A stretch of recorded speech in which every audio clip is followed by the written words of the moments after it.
Foo Fighters, Best of You on XFM 104.9. I'm Ricky Gervais, with me, Steve Merchant, and Karl Pilkington. All right. Carl's had a bad week. I'm going to say it straight away. He tries to rule out stress in his life, but he's had a bit too much stress this week, haven't you? One, a phone call from his mum, stressed him a little bit. Right. Something he said in a magazine about his auntie, came back to haunt him. Auntie Nora? Auntie Nora, yeah. Don't name her. No. She knows who she is. No. Okay, we won't name her. Right, we just say it's the one who farted for 5 minutes, and as he saw a skirt when he was young, and I found it like a split tennis ball. So it could be any of me aunties. That coming up, and also a bloke in Times Online, Chris Campling, did a review of the show, right, and basically said that Karl Pilkington is a creation of Gervais and Merchant. Well, if only that were the case. He said. He started off saying he liked the show. He was excited. Said it was a good show. A lot of the jokes. I'm already questioning his critical faculties. Yeah, exactly. And basically said that we didn't contribute much, or seemingly didn't seem to contribute much, and we couldn't sort of like ad lib or anything. We just laughed at, particularly me, laughed at Karl Pilkington, who was coming up with some, quite funny stuff. Right? But then he does a twist on it. He goes, but the thing is, we're the puppet masters.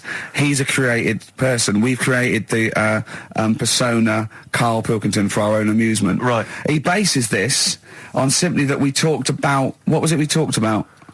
The Chinese not aging well, and he heard him talk about that on my DVD. But clearly I say, Karl, remember when you were talking about that? It's a news, or remember in the week, and so he thinks it's all scripted now. Imagine if this show was scripted. I'd be ashamed. Yeah. If this show was scripted, I would send back the BAFTAs for the actual shows we've written, and I would say... I'm having a go at Chris Campling. He's nice about our other work. He likes The Office, and he likes my stand-up and everything, and he likes the show, but he's saying... Because we're not spontaneous, we scripted this and invented Karl. So he's like, we've invented another Gareth. If we had created Karl, I would not have squandered a character that good on this poxy radio station. Absolutely. Also, does he know that we spend about 3 months on half-an-hour script? So how long does 2 hours of drivel? But the main thing is, as if this could be scripted, it's dreadful. It's shocking. Or maybe this is scripted. Hang on, you've lost me there. Let me just check the script. Maybe Chris Campling does not exist. Maybe I've made him up. I don't know what to believe. See, the name doesn't wash with me. What was his name? Chris Campling. Sounds odd. That's something that I made up, isn't it? Campling's almost like a joke. It's almost like a gay name, isn't it? Oh, he's a Campling. So I think this is scripted. Yeah. I think I've probably made this whole link up, and Karl is a creation. Campling, that's not a real name. No. I made it up. I should have come up with something better. Yeah. Sorry. Down to the River by Bruce Springsteen on XFM 104.9. So, that little fella in the Times thought Karl was just a puppet. We created him. He's an actor. What's his actor's name? Brent Hogwell. We got him from a Spotlight. Brent Hogwell. This stupid, dopey Mancunian accent, he just puts that on every week. Yeah, exactly, yeah, he speaks rather like Hugh Grant. Yeah. And we just got this whole world around him. We set a whole... What do you think about that? He had his head shaved, especially. Exactly, yeah. So, would he think that, maybe if he's looked online and seen me head, and he's noticed how round it is and that, does he think it's sort of been... morphed into that shape just for the show, just for 2 hours on a Saturday? Yeah. You spend 5 hours in prosthetic makeup like John Hurt in The Elephant Man. Everything about him was made up. Yeah. We created him, because I remember coming up with Auntie Nora. Oh, yeah. You said, Rick, we need another character. I said, what about giving him an Auntie Nora? Doesn't sound convincing, I said. Yeah, and you said, what is it about? I said, well, I don't know, she farted for 5 minutes and she's got a fanny like a split tennis ball. No one's going to believe that. Yeah. Oh, that brings us neatly... Well, let's put that to bed now. So, Chris Campling, honestly, we do not script this shambles of a show, and Karl Pilkington really is like this. If you want, you can meet him. I'd love to send Karl for a drink with Chris Campling. Can we do that? And then he'll eat his words. Chris, if you're listening, honestly, this isn't a stitch-up. As I say, I'm not having a go at you. It's a very well-written article. It's very, very fair. You're just complimenting on his grammar. Yeah. It's a very well-written article. No, I'm saying we're not having a go. It's not like he snagged us off. I would just love him to meet Karl Pilkington. People in the street come up to me and say, is Karl like that? And I so want them to meet him. Yeah. Or maybe he can send in, if he's online, he can send send in 5 subjects for Karl to talk about that we couldn't possibly know about, just so he knows that we just really do throw things at Karl, and that drivel comes out. Imagine if it was scripted. But anyway, so Chris Campling, or anyone who knows Chris online, get him to email us and with 5 subjects that Karl can talk about. That's a good idea, isn't it, Karl? It is like I'm the Elephant Man the way I'm being treated now. Just sort of like... I scripted that. I wrote that joke last night. Are you sure? Or was it yours? I don't know. Karl enters and says, I'm like the Elephant Man. Hang on, let me just check the credits on the script. I'll tell you what though, Steve, that I found out about the Elephant Man when I was talking to Ricky. What? You know the only bit that was normal on him? Oh yeah, no, it was in the film. You know that bit in the film? I was watching it one day, it was on, and I said, look, your favourite film's on. And it came to the bit where he was being exhibited, and he was naked behind the screen to all the doctors. Go on, what did you say? And there's a bit where he goes, and strangely, the only thing that is normal are his genitals. They're untouched by this disease. They are totally normal. Right, what did you say? It's a bit annoying, isn't it? It's like the only bit that you'd want as an elephant. The only bit you'd want that was like an elephant. Yeah, no, I can see. He said, and he got the head. So other stressful things. But, so anyway, what's the Anti-Nora thing? Sorry, Anti-X. Anti-X. What did she... Yeah. Why is she upset? Well, he mentioned her in Zoo. He did this thing for Zoo magazine, and he mentioned about when he looked up her dress, she had a... by accident, remember? You were going around looking up your elderly relatives' dresses in case they weren't wearing... For people who've not heard Karl talk about this in the past, just explain quickly again what we're talking about. Right. He didn't want to talk about it at all. When I was a kid, right, Auntie Nora used to come round... My auntie used to come round... As if there's any ambiguity now. Yeah. My auntie used to come round and stay, right? And I'm sat on the floor watching the telly, right? She sat on the sofa with a caftan on. I turned round, right, and it was there. It was looking at me, right. And we've mentioned this, and Ricky sort of said, "What did it look like?" And you know, a split tennis ball came to mind. That's what we talked about, right? So anyway, Zoo magazine, when they did the interview, and she's the one that used to put a valance on everything, isn't it? Well, not everything, obviously. So anyway, so I've done this. So you did an interview in Zoo? Yeah, and like they said, you know, it was like, you know, do you plan stuff and do you worry about stuff when, after you've done the show, you're worried you've upset anyone? And, you know, I was saying, really, I forget people are listening. And, you know, we're just having a chat with mates and that. I said, but now and again, I do worry, when I'm on my way home from the show and that, and I'm thinking about what we've talked about. And I was saying, you know, the Anti-Nora incident. Yeah. Incident? Like Watergate? Yeah. And anyway, so this was in there, right? And I was saying in the magazine, you know, but I think I got away with it. She doesn't listen to the show, but, you know, and I don't think she reads Zoo magazine, so... She's more of a nuts woman. Sure, yeah. So, anyway, so my mum calls up the other week, right? And she goes, wish you wouldn't, you know, talk about Nora and that. And I was like, oh, so how do you know about that? She goes, well, one of your cousins have called us up and said they've read the article about it. So yeah, that's why we don't want to talk about it, really. So he stitched you up. Oh. So do you know what Anti-X is made of this? Do you know if she was upset or not? Well, she doesn't know about it. Because, I mean, maybe she's always thought it looked like a split tennis ball. Maybe you're just in sync, you know, because you're relatives and stuff. Maybe she knew instantly. Even if you hadn't named her, she'd have thought, hang on, I farted for 5 minutes once. Yeah, that's not going to be ambiguous, is it? Be me. If you hear sort of like someone who farted for 5 minutes and's got found like a split tennis ball, you're going to go, I wonder if he means me. Yeah. You're going to remember that. Auntie Jackie. He said, it could be Auntie Jackie. Oh, God. And he got in trouble, you know, last week when he was going to the wedding. Let's talk about that in a bit. Okay. Yeah. The Cure? I love it. In Between Days, XFM 104.9 with Gervais, Steve Rich and Karl Pilkington. The Cure, In Between Days on XFM. So, Karl, you were going to a wedding last week. Was it last week or the week before? No, it was last Saturday, wasn't it? Yeah. And he said, looking forward to it. He went, no, it's going to be boring. Suzanne was listening, knows that the couple were taping the show, So she had to get in there before you, didn't she? She went up to him and said, look, when you're whistling back to the show and he says it's going to be boring, he didn't mean you, he meant weddings in general. I love the fact she has to run around and clean up after him. It's great, isn't it? How was it? Do you not like weddings? You're not a fan of them? They're only good for the people involved, aren't they? What are you talking about? You're getting free food, free booze, free music? Yeah, but it's just all hanging about, and there's loads of people there you don't know. Absolutely, I agree. Do you know what I mean? You've got to make an effort. And even the bit that was important, right, when they were getting married, right, there wasn't enough chairs, because it was, all the family gets the chairs, don't they?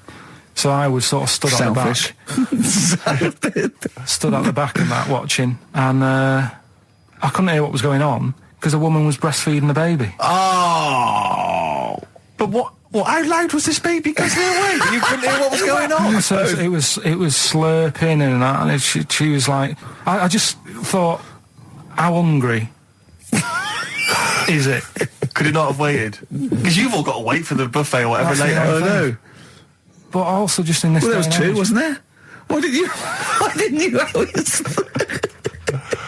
The only thing that annoys me with weddings is the gift. It's the gift thing. Because, like, you buy these gifts, right? You spend a little bit of money, maybe. I like to be a little bit lavish if I go into a wedding. Oh. Well, no, come on. You get a gift, right? You package You're it having up. a laugh. And I don't know about you, Rick, but I like to see the response. When I give a gift to someone, I want to see the feedback from that. You know, this is very much. I want to see what it is that Jane bought them on and put my name to it. Yeah. Because sometimes I have to. Oh, thanks for the. I go. Oh, no worries. No worries. Yeah. But certainly, I mean, we talked about it before. But certainly, it's the amount of money spent and the amount of time given to the gift should be correlated by the amount of the response you get. Absolutely. If I give a book token, a shrug is fine. But if I give, anything sizable, I want them to be showing it to friends. If it's a bar, I want them to show it to the barman. You want to go, look what Steve Merchant got me. Yeah. He's the greatest man in the world. Yeah, exactly. Yeah. You go to a wedding, you turn up with a gift. You could have spent, upwards of £15 on it. You turn up, you walk in, you say, "Excuse me, where's the bride and groom? I want to give them this gift." And some bloke, normally the brother-in-law, says, "Oh no, or the brother-in-law's mate." Yeah, sorry, they're too busy to see you right now. Just stick the gift on this big table with all the other ones. Yeah. And they'll get back to you in a week. It may be 6 to 8 weeks after the honeymoon. They maybe write you a note. They won't thank you personally. They'll write you a note. It'll be a general thank you. It's a general thank you. Your name in different type. Yeah, but it might have some vague reference to what you did, but it won't really be personalised. Yeah. The set of mugs, again, will be in different type. Exactly. Thank you, Steve Merchant, for your wonderful gift. We love mugs. Yeah, yours. Yeah, exactly. and a photocopied signature. Exactly, yeah. It's not right, is it? Oh dear. And also, of course, as well, if there's a baby involved, perhaps they had a kid out of wedlock, and that's why they're getting married. There's normally the little baby signature as well. I hate that. Like the baby signed it. From Paul and Sharon and little Billy. Be Ben these days. Ben. I reckon. What do you think, Karl? How was the wedding, by the way? Did you buy a gift? Suzanne sorted something out. Yeah. What? I don't know. Oh, actually, no. We're going away, having a week away with them. That's your gift. Yeah. What we're going away. No, we're going away to Cornwall or something, and that's it. We've sort of paid for a place to stay, and coming along and that. And their gift is to spend a week with you in a confined space. They'll love it. They'll have a great time and that. Will they? Yeah, it's fine. Can I get a pen? I'm making a note of how many times you say "and that" during today's show, and so far there's 3. I've noticed 3. I'm just going to make a note of it, because I think we can have a competition here. If you can predict how many times he's going to say "and that," the closest one wins some of the crap DVDs that we've got on offer. Hold on, tell me we've got lad of 49. Definitely. XFM. Landed Ben Folds on XFM 104.9. We've had an email, Rick, from Simon Whittaker. He says, he's throwing the question to Karl. Have you seen the video for that Ben Folds song where there's apparently a monkey working the sound desk and shifting the piano? Yeah, you want to check that out. Talking of monkeys working the sound desk, we've also had a lot of emails directed to you. Yeah, a lot of emails directed to you, Karl, asking if you saw this programme that was on in the week. I think I didn't see it. I think it's called The Strangest Village in Britain. Yeah. Did he watch it? He called me 6 times during it. Called me 6 times. Now, just explain briefly what this was, because I didn't see it. Well, it was a sort of an experiment. I think I can work out from the sort of 70s. And it was sort of run by, from what I can make out, mainly sort of German Christians. Right. And what it was people with various disabilities or mental illnesses, Down syndrome, autism, bewildered, you know, and they were living normally in the community. And there was 300 people in the village. Half had some sort of problem, mental problem or disability, and the other half were sort of carers. And I mean, it was, you know, it was very, very strange. And where is this village? It's somewhere in this. It's up near Yorkshire. Whitby, innit? Yorkshire, Right. yeah. Okay. But he called me. He called me at various points. You were watching that. It started off. He went, "Geez, if that's the beginning, what have they got coming up?" Then there was two fellas, and the phone rang, and it went, "What is going on?" And it was two blokes who had created their own language. Okay. And they were going, "What about and you go, "What about and you know, it was an interesting program. Anyway. I love documentaries like that. But what made it twice as good was that I knew that Karl was getting confused. Yeah. There was one bloke that went round interviewing people, and he'd just have a string of questions, and he'd go, "Have you ever had curly hair?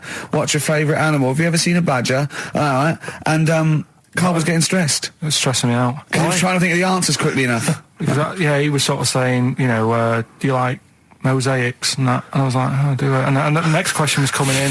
It was like Mallet's mallet. Do you know that sort of that word association thing? I was stressing me out. But he said he wanted to go there. He actually said, "Oh, could I go for a holiday there?" And I went, "Well, I doubt that. I don't know. Maybe you could go on a visit." You know, oh, that would be great, wouldn't it? For Karl to walk in there. But the thing about it would be like Karl would be the ruler. He'd be the king. It would be that in the kingdom of the blind, the one-eyed man is king. I mean, he would just dominate. I don't know. There were some of them were quite clever. Really? Yeah, I don't think he'd. I think he'd probably be average. Yeah. I don't think he'd. Okay, he'd just blend in. No, I don't think he'd shine. Yeah. Because a lot of them were quite good at some things, weren't they? He didn't like the angry bloke who punched him. There was this really sort of sweet Down syndrome woman called Nan, and she hadn't hung her coat up, and this angry bloke was going, "If you don't hang your coat up, I will." And he punched her, didn't he? Yeah. And poor Nan got it in the neck from everyone. There was another woman bullying her, wasn't he? Yeah. But you like the little the little Down syndrome fellow with the woolly hat who was helping that woman. If I went there, he's the one who had sort of humped down and said, "Come on, let's go for a pint or something." Sure. But Incidentally, do you like mosaics? We didn't establish that. He's still thinking about it. What was his name? That one, the woolly hat that you liked, that you wanted to hang around with. What was his name? I can't remember. He was good. I liked him. He was nice, wasn't he? Yeah. He's the one that fell over. Then proposed marriage to that woman, didn't he? Yeah. I remember. I was on a. I don't know if this is all right to talk about. I mean, it happened, so you know, not worried It's about all right to talk about. Everything's all right to talk about. But I was on the train, right, coming from Manchester back to London, right? Yeah. And got on it. It was like a Friday night, and it was heaving, you know, like the last train is and all that, and absolutely chocker. Right? Yeah. So I'm walking through the carriages, thinking, "Oh, is he in his seats anyway?" Anyway, everyone's like, it's heaving, right? It's people stood up in the doorways. You can't get in the toilet and all that. There's not going to be any chair knocking about. You know, so walking through, and anyway, I see this one empty chair sort of in front of me, right? I think, oh, why ain't anyone sat there, right? I'll just rush to that, get myself a seat, plonk myself down, right, and sort of turn round, you know, see who I'm facing, you know, see who you're sort of having a chat with. Little fella there, right?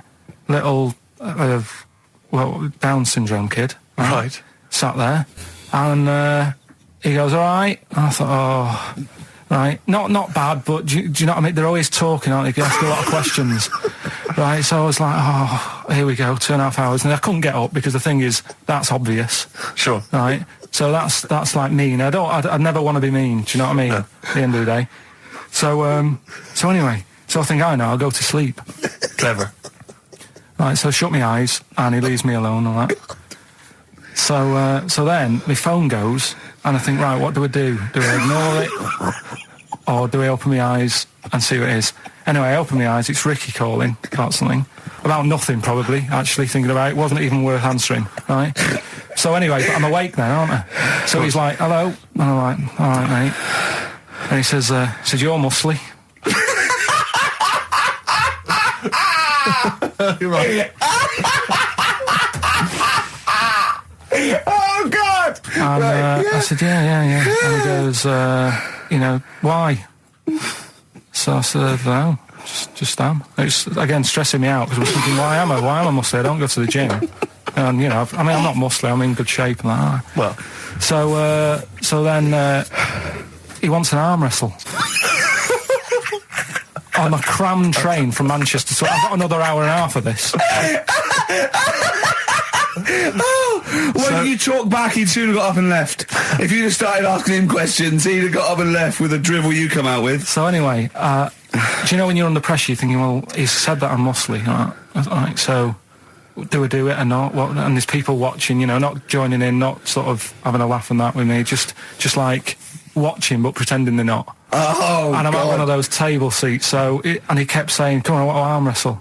So, and he was getting loud, and I thought, I best just have an arm wrestle. What do you mean? What do you mean? I best just have an arm wrestle? Well, what do you mean? Get it over and done with. I had to... if he's going to keep asking, I had another hour and a half on the train. Oh, God. So anyway... Oh, my God. I'm thinking who won.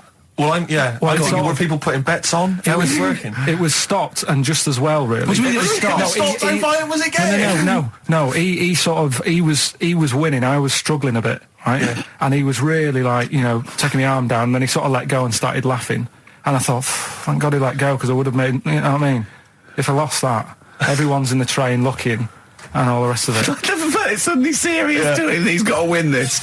Pilkington. But then he just, then we were chatting about favourite food and that. He likes sausages. And I said, he said, do you like sausages? I said, yeah, they're all right. I like a bit of Chinese and that as well.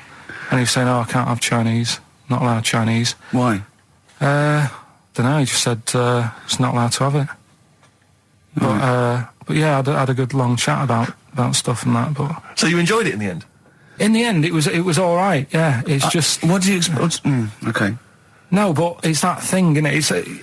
It's whenever you're faced with something different, it's always awkward, isn't it? And that's the thing. You're talking about him now, are you? And I think I did all right, because everyone else was ignoring him. But I probably made his day pretty good. Yeah. We were a nice bloke. I like the idea that newlywed couple are probably thinking that's going to be a similar journey down to Cornwall.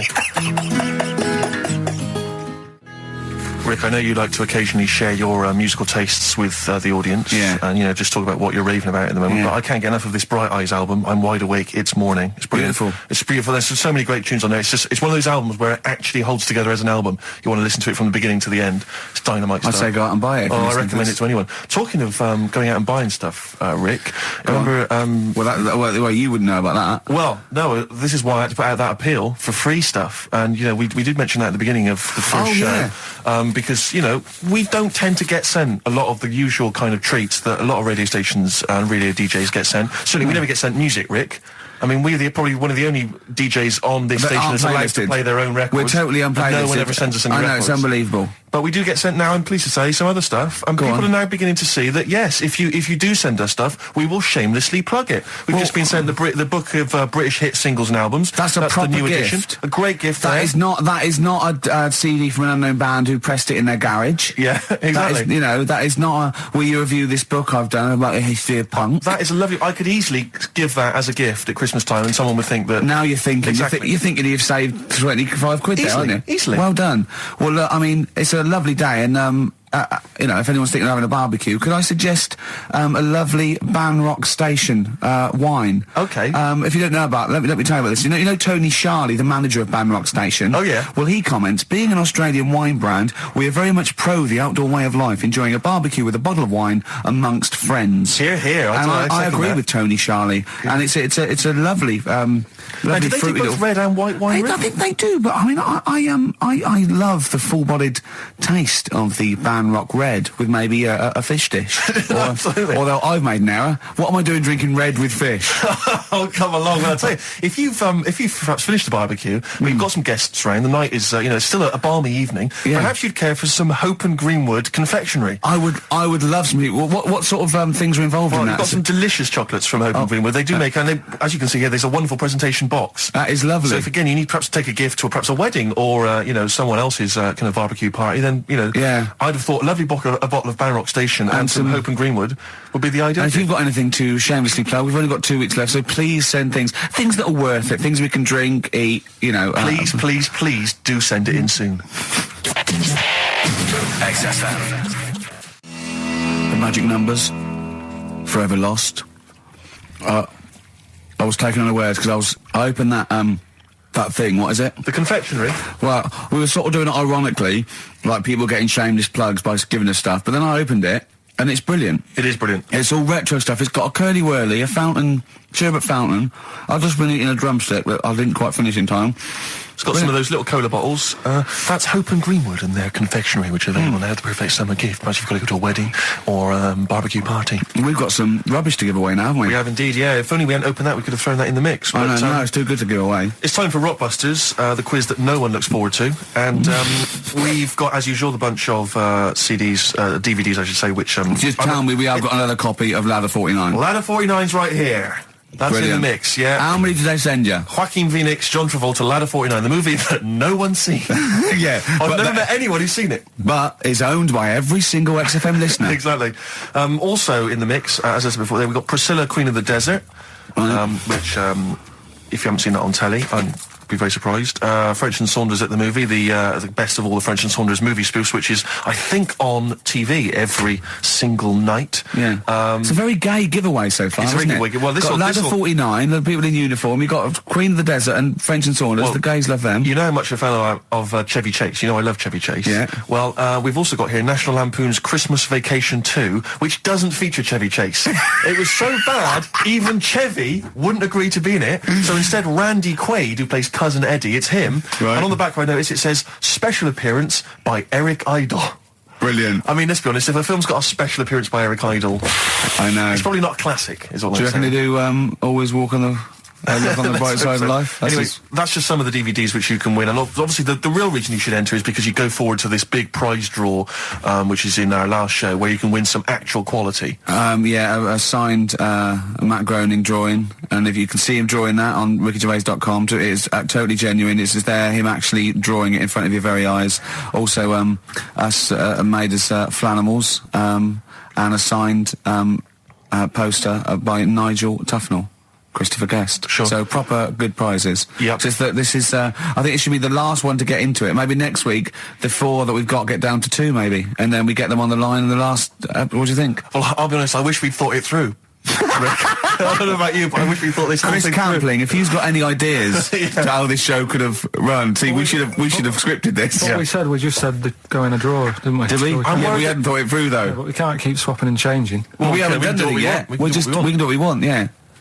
Do you know how many BAFTAs we've won? We can do exactly what we want. High five. Well, listen. Right, let's get down to business then. Let's get Right, down so to business. Rockbusters, let's explain briefly what this quiz is for those that have only just started listening to the show.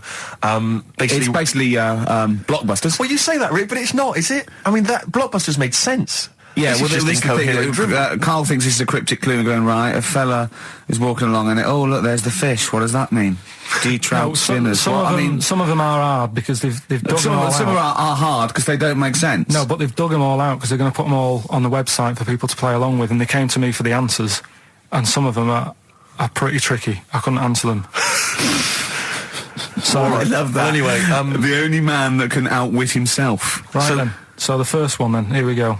Why don't you borrow some land off Mr. Boardman or Mr. Laurel or Mr. Fletcher? All right? Why don't you borrow a little bit of land? Oh, it's changed already. Already changed. Already off changed. Mr. Boardman. Well, no, do it again and do it exactly the same each time. Do it again. Why don't you borrow some land off Mr. Boardman or Mr. Laurel or Mr. Fletcher if you need a bit of it? What's changing? okay, and what are the initials? Right, LS. LS. LS, that's a band or an artist. Who am I talking about? Second one. I'm gonna Jeez. Sorry, he's got a sweet in his mouth. I'm gonna annoy those seabirds over there. Right? I'm going to annoy those seabirds over there. Well, just those seabirds, it doesn't matter where they are. I'm gonna annoy them seabirds. I don't know what he's talking about anymore, Steve. Honestly. B is the initial. I love the fact that he was fascinated by the strangest village in Britain, but the stories he's told us about where he comes from, there's him going around with 2 fellas with big heads, webbed feet, a little pigeon-chested bloke, him on his grifter with Maggie pecking at him, his dad in a telephone box nicking groceries, and a horse in the house next door. I mean, how strange was his upbringing? Yeah. And him hanging from his satchel. Unbelievable.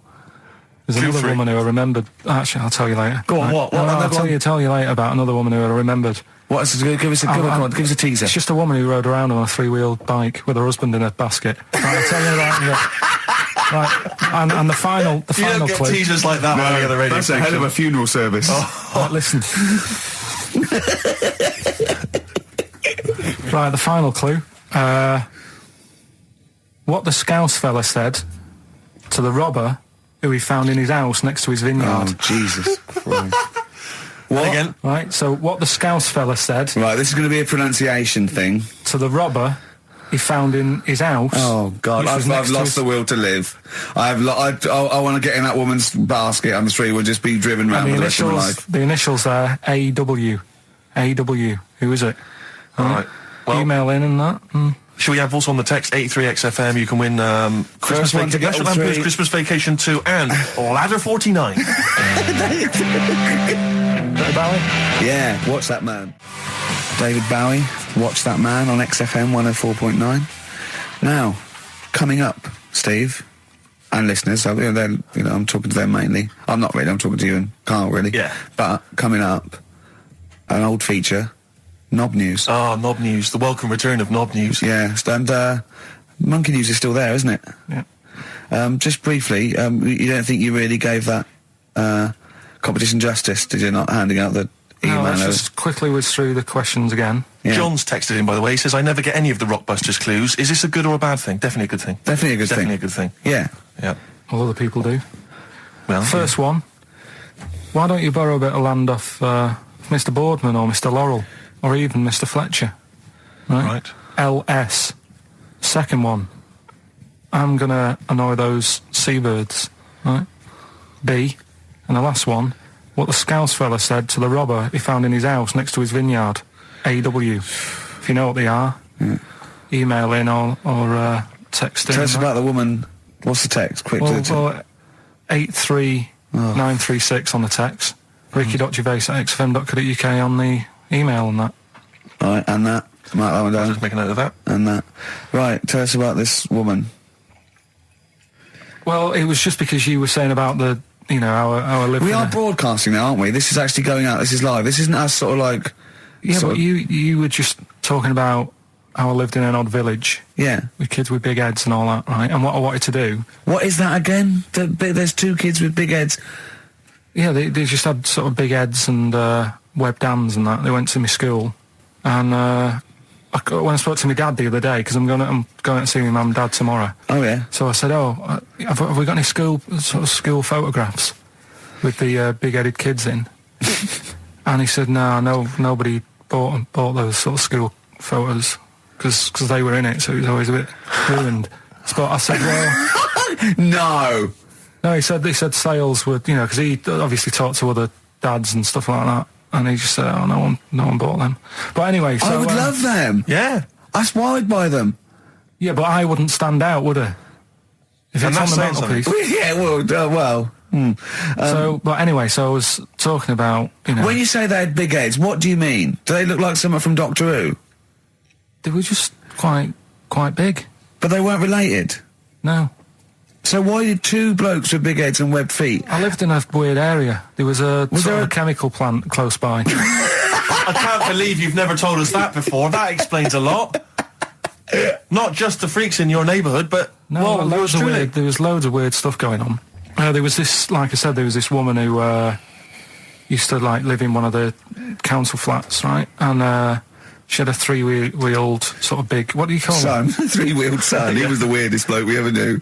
What do you call it? Like a big tricycle, but for an adult rather than one for a kid. It was a big one. It wasn't a motorbike though. It was a no. It was a push bike thing. Right, yeah. And she used to sort of ride down the road with a fella sat in the basket on the back with his legs dangling over. And they'd be going to the pub and what have you. Was it a different fella each time or the same one? Yeah, same little sort of bald-headed fella. So it wasn't collection for organs and things. Bring out your ill. And then people just throw Grandad just in the back and go, right, we're getting £4 for Grandad. But she's got a lovely pair of testicles on him. They're very low, but they bring out your dead or nearly dead. She used to pick on her husband quite a lot.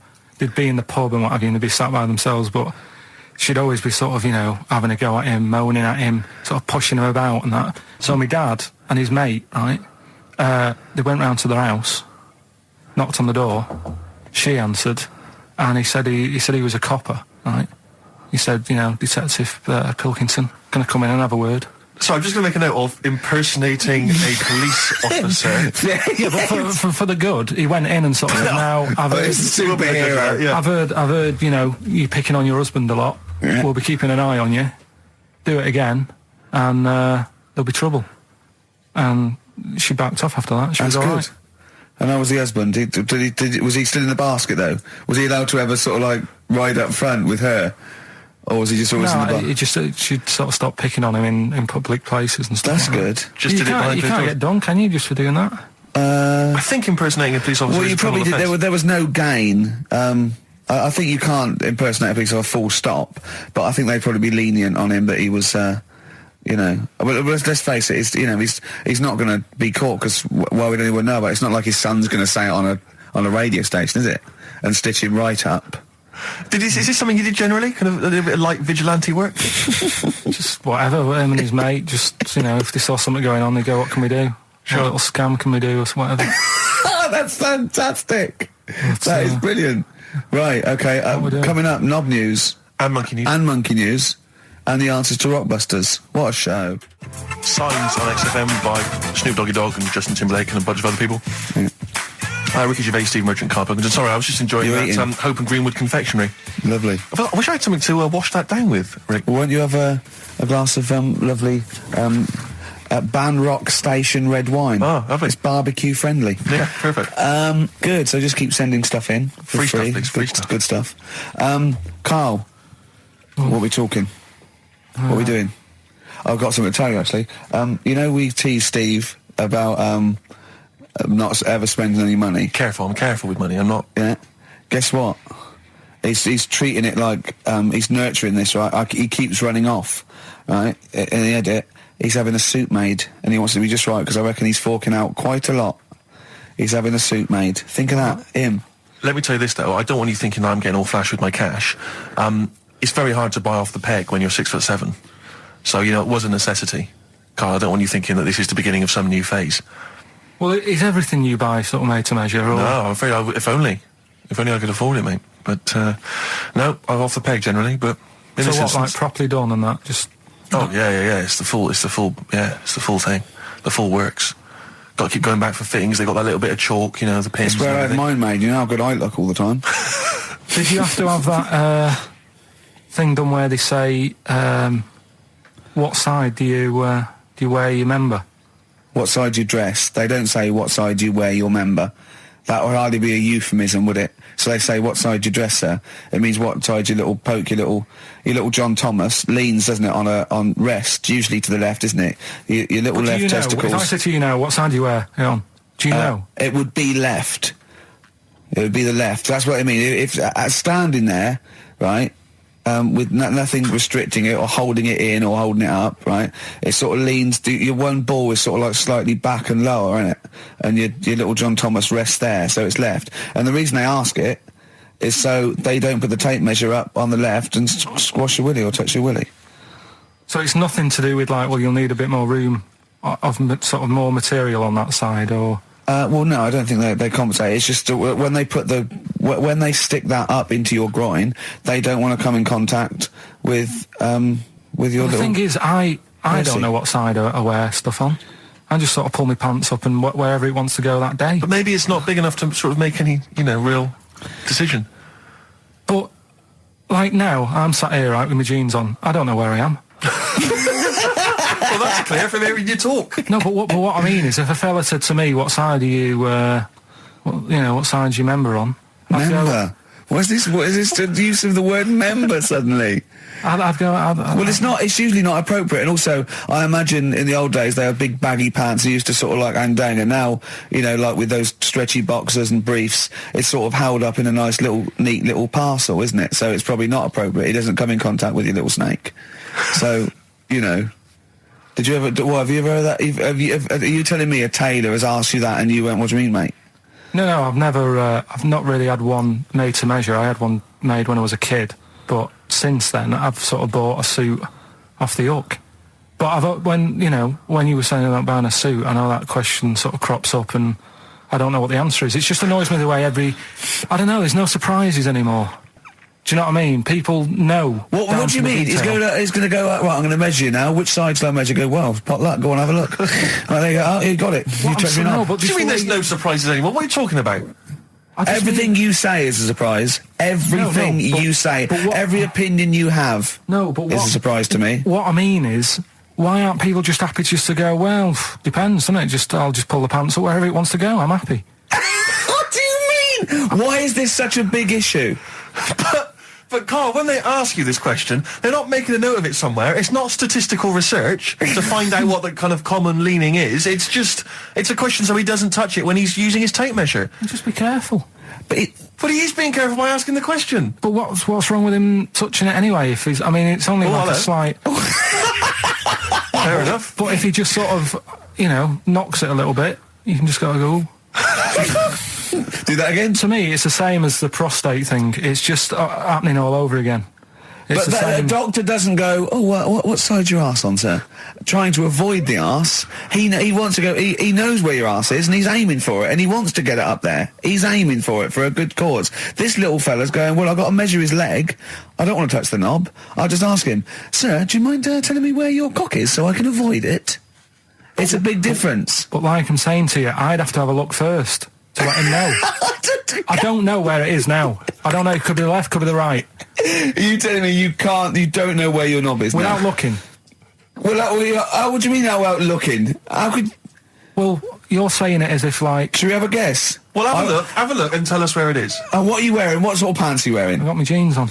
But you got pants on underneath them? Yeah. What are they? Briefs or boxer shorts? Boxer shorts. Boxer shorts. Well, it's probably free, but the jeans are probably stricken it. I think it's probably either in the middle, dressed in, or just slightly to the left. Have a look. We'll tell the listeners after the break where's Karl's knob. It's a good competition. Oh, brilliant! We've got to send this to the Sony Awards people. XFM. Run, Snow Patrol on XFM.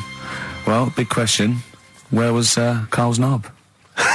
That's what people have been hanging on for. Yeah. Where was it? Well, I can't believe people have been texting in. Hey, what, guessing where it is? People saying, is it in the middle? Is it in the left? It cost them 10p. It cost them 10p to find out. Just wait, I'm going to give out the answer. You don't win anything, right? Like, strike it lucky. Right? Bottom or middle?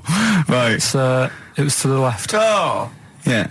I went with the right. That's annoying. See, I thought it would be to the left. If not, maybe if it was all scrunched up, sitting down on your lap right, it might just pop up to the middle. Just pop out, like, Well, next week we'll be finding out where yours is. Where's Ricky's bollocks?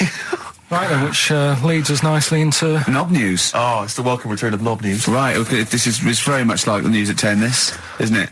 I do a bong, or in this case a schlong, and he gives me the headlines, the knob news of the day. Where have you collected all this knob news? Was there a lot of knob news this week? It was mental this week. The amount of stuff. The way it works, you give us the bong, Yeah. I'll give you the headline. Okay. Steve decides which stories we're going to talk about. And now on XFM, knob news. Schlong. Man grows knob on his arm. Schlong. Man gets doctors to make him a second knob. Schlong. Turkish prisoners made hole in cell wall to produce third inmate. Schlong. Doctors accidentally remove man's testicles. So, well, can I straight away go for the accidental removal of the testicles? Well, it's happened before, hasn't it? We've talked about that before. Well, how did what did he go in for a tonsillitis? What are they called? Tonsillectomy. And he went in the wrong way. What are you talking about? How can they accidentally remove his testicles? It says he didn't look at his folder, and the doctor said to the fella, "Oh, we've removed your testicles and we wanted to take out your prostate gland." So that's what happened. There's the story. This is what I mean. That's why I don't like going to the doctors. It happens, doesn't it? Because all these sort of... it's when they say things like, oh, it's just, we do loads of these operations. That's when they're not concentrating. Brilliant. Do you know what I mean? When they say it's procedure, that's like having a boring job that you do every day when you're not going to be concentrating. I prefer them to go, this is a tricky one, this. I know what you mean. I sort of do know what you mean. People, you watch TV programmes about, like, you know, removing someone's second head or whatever, and he's like the best surgeons from all over the world. It's televised. They can't make a mistake. They can't go, we took his legs off by mistake. Whereas the fella who's having a prostate's like, oh, do you want to do it? I'm sick of doing that. Yeah. And they're probably doing a crossword whilst they're at it. Of course they are. I've seen that, actually, in operating theatres. They're doing a crossword. That's what I mean. Yeah. I was just examining some of the other knob news, Rick, a little bit more closely. Man gets doctors to make him a second penis. I'm sure we're all interested in what happened there. Yeah. A German who persuaded doctors to give him a second penis has lost his wife after he showed her the result. Biker Michael Gruber lost his original penis in a motorbike accident, and doctors built him a second one using a mixture of skin, bone and other tissues. Bone? Apparently, the penis worked so well that he was even able to father a child with his wife Bianca. But Gruber was still not happy and asked doctors to repeat the operation and build him a better organ, to which they agreed. From his hospital bed, he said, I've got 2 penises, but no wife. I'm hoping when I get rid of one of the penises, I'll get her back. What do you mean? Sorry, so he had 2 put on. What side does he wear? So he's had both. So he's had 3 then. Yeah.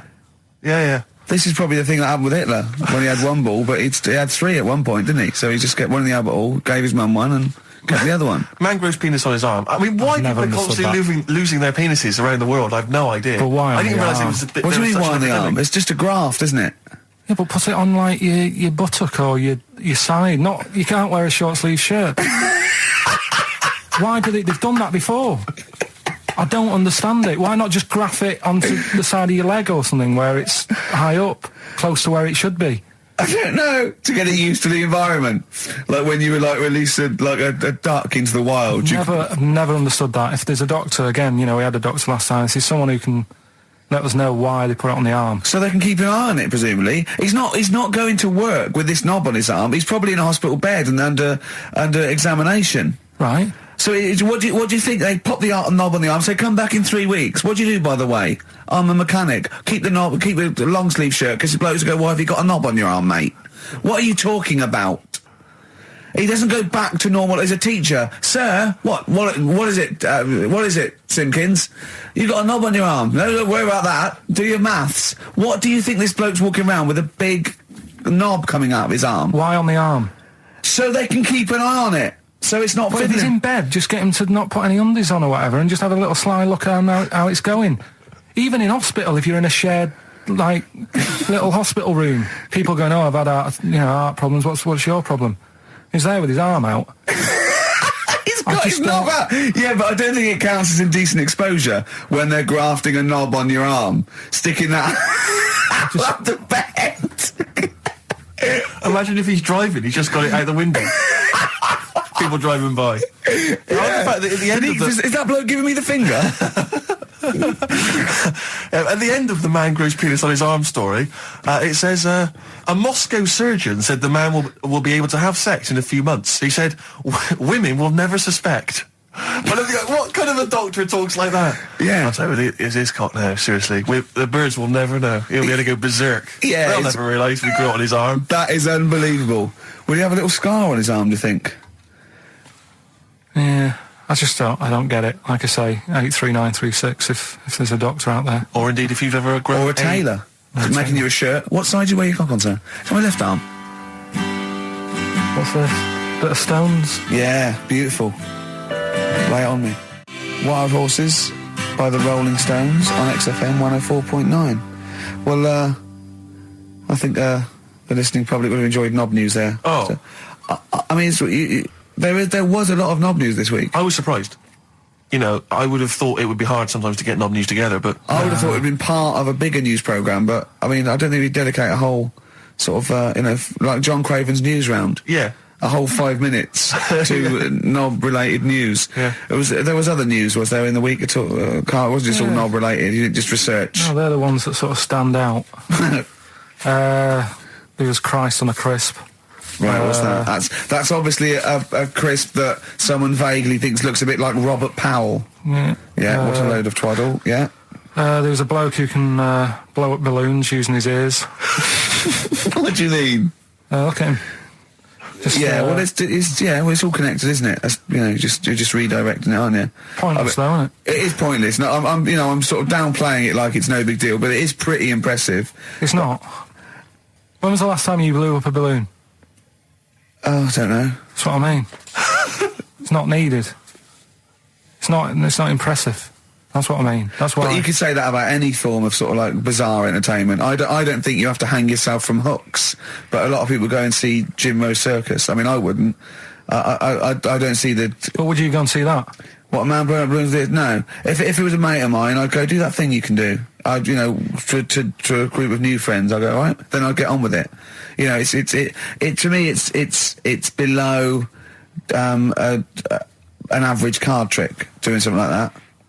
Apparently, though, he does make balloon animals with his penis, so... which is pretty good, isn't it? Him up with his ears. So it's always a snake. So a little snake. I go, yeah, well done. Back to the news. Right, now listen then.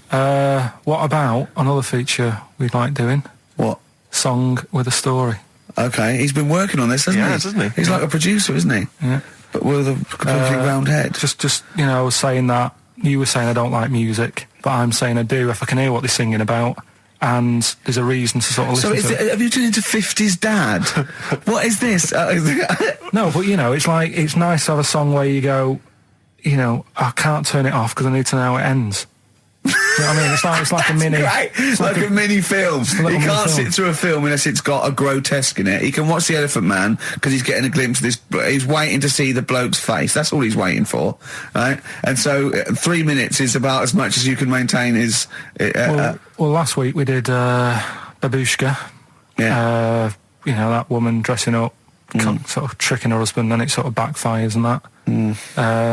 Don't know how it ended properly. I don't know if they split up or whatever.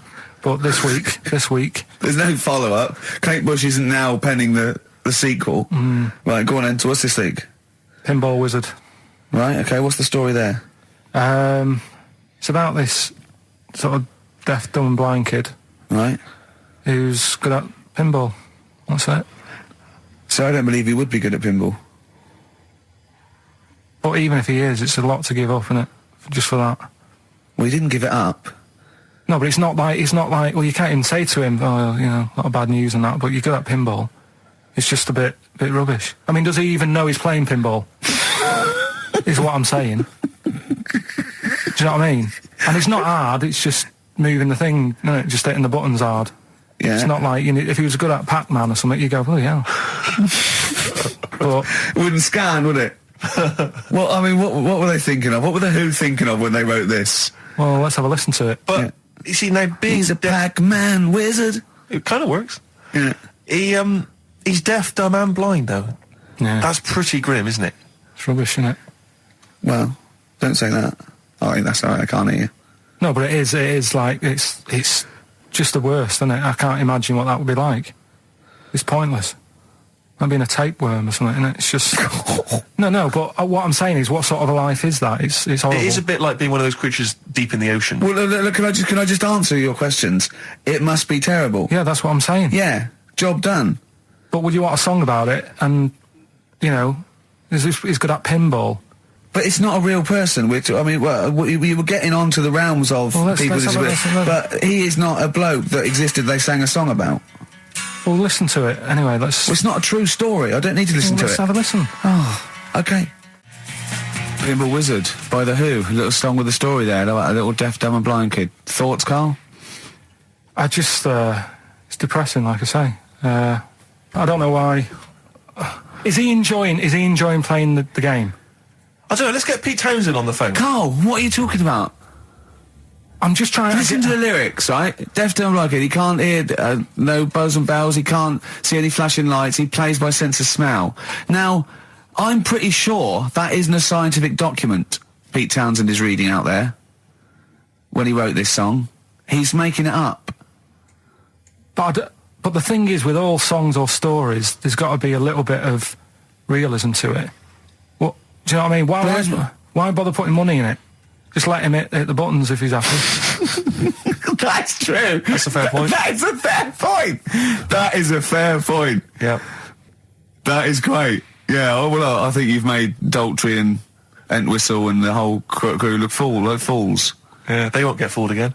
Yeah. Nice. But it's supposed to, I mean, of all the things, I mean, it is horrible. We're not, like, having a go. This is what I always worry about when we play. But at the end of the day, that's what he's singing about, so we're not having a go. No. And it's not a real person. It doesn't really exist. I say again, it's a fictional person playing pinball and always getting a replay. Okay? This fella's saying that he's good at pinball, he's played from Surrey to Bromley, but this little deaf and blind kid, he can't believe it. He cannot believe it. If you had to lose something, Steve, right? It wouldn't be money. That's true enough. Your sight or your ears. What? That's too much. I can't decide. That's too painful. Sight or your ears? What about you? Intuitively, it would be hearing, because I couldn't... No, I think it's got to be sight for me. Yeah. Well, you're always together, so that's all right. Anyway, listen, is it almost time? Well, I've got to ask Karl. I'm sorry, I've got to ask Karl. I'm sorry, go on. Karl, what would you rather be, deaf or blind?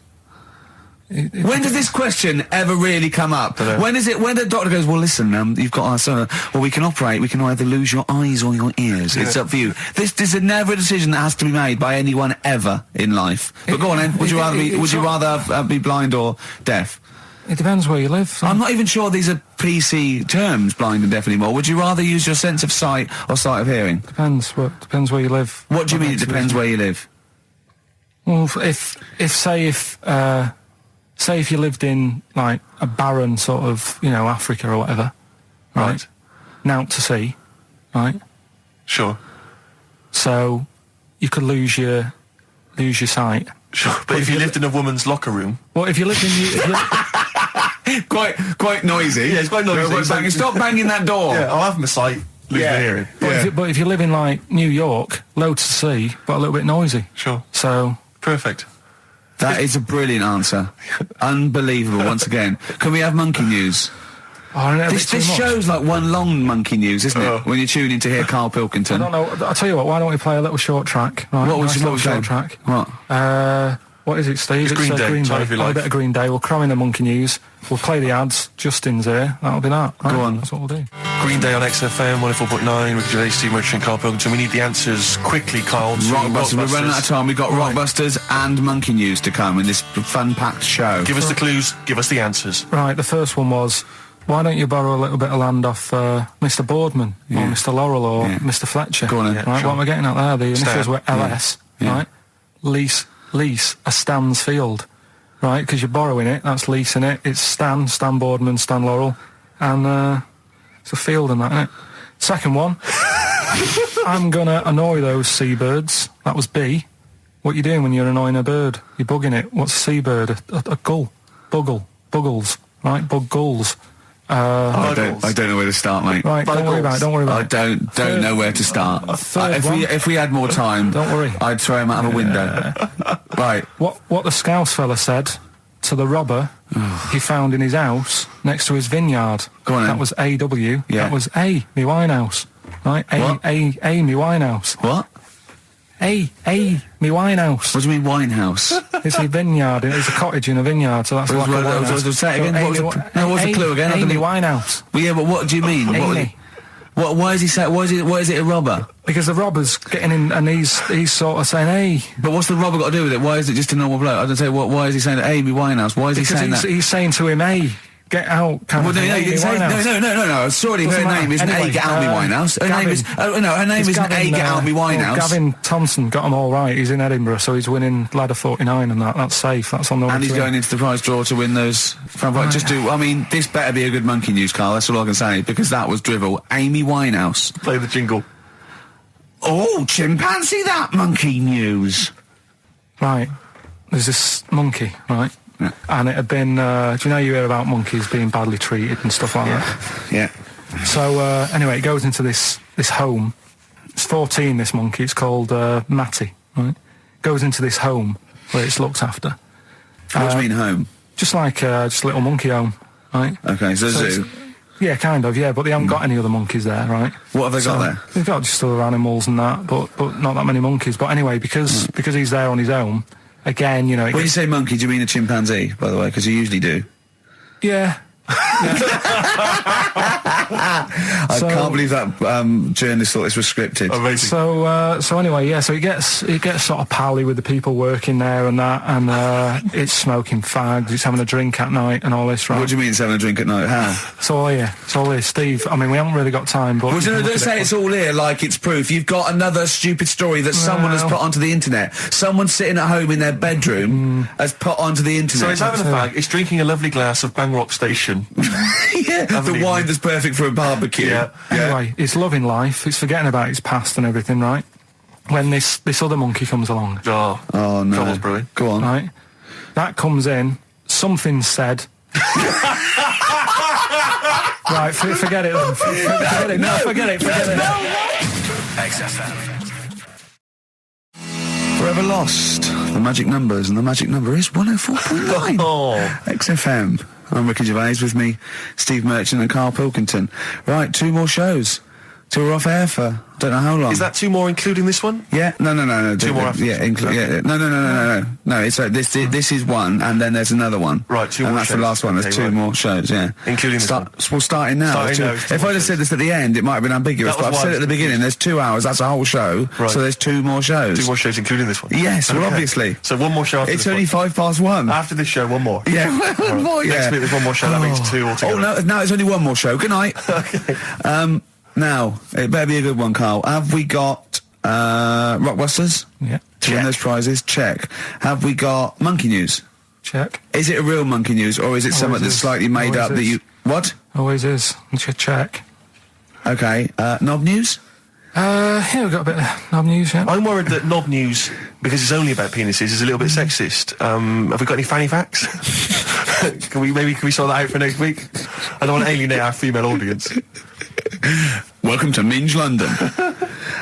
Good, I'm glad that's that. Well, brilliant. We've got a song with a story. Yeah, doing that. What is it? I don't want to sort of tell you what it is yet, because the song isn't that great. Do you know what I mean? It's good. not a song Good. that's like an XFM song, but every time I hear it on, say, like Magic or whatever, Yeah.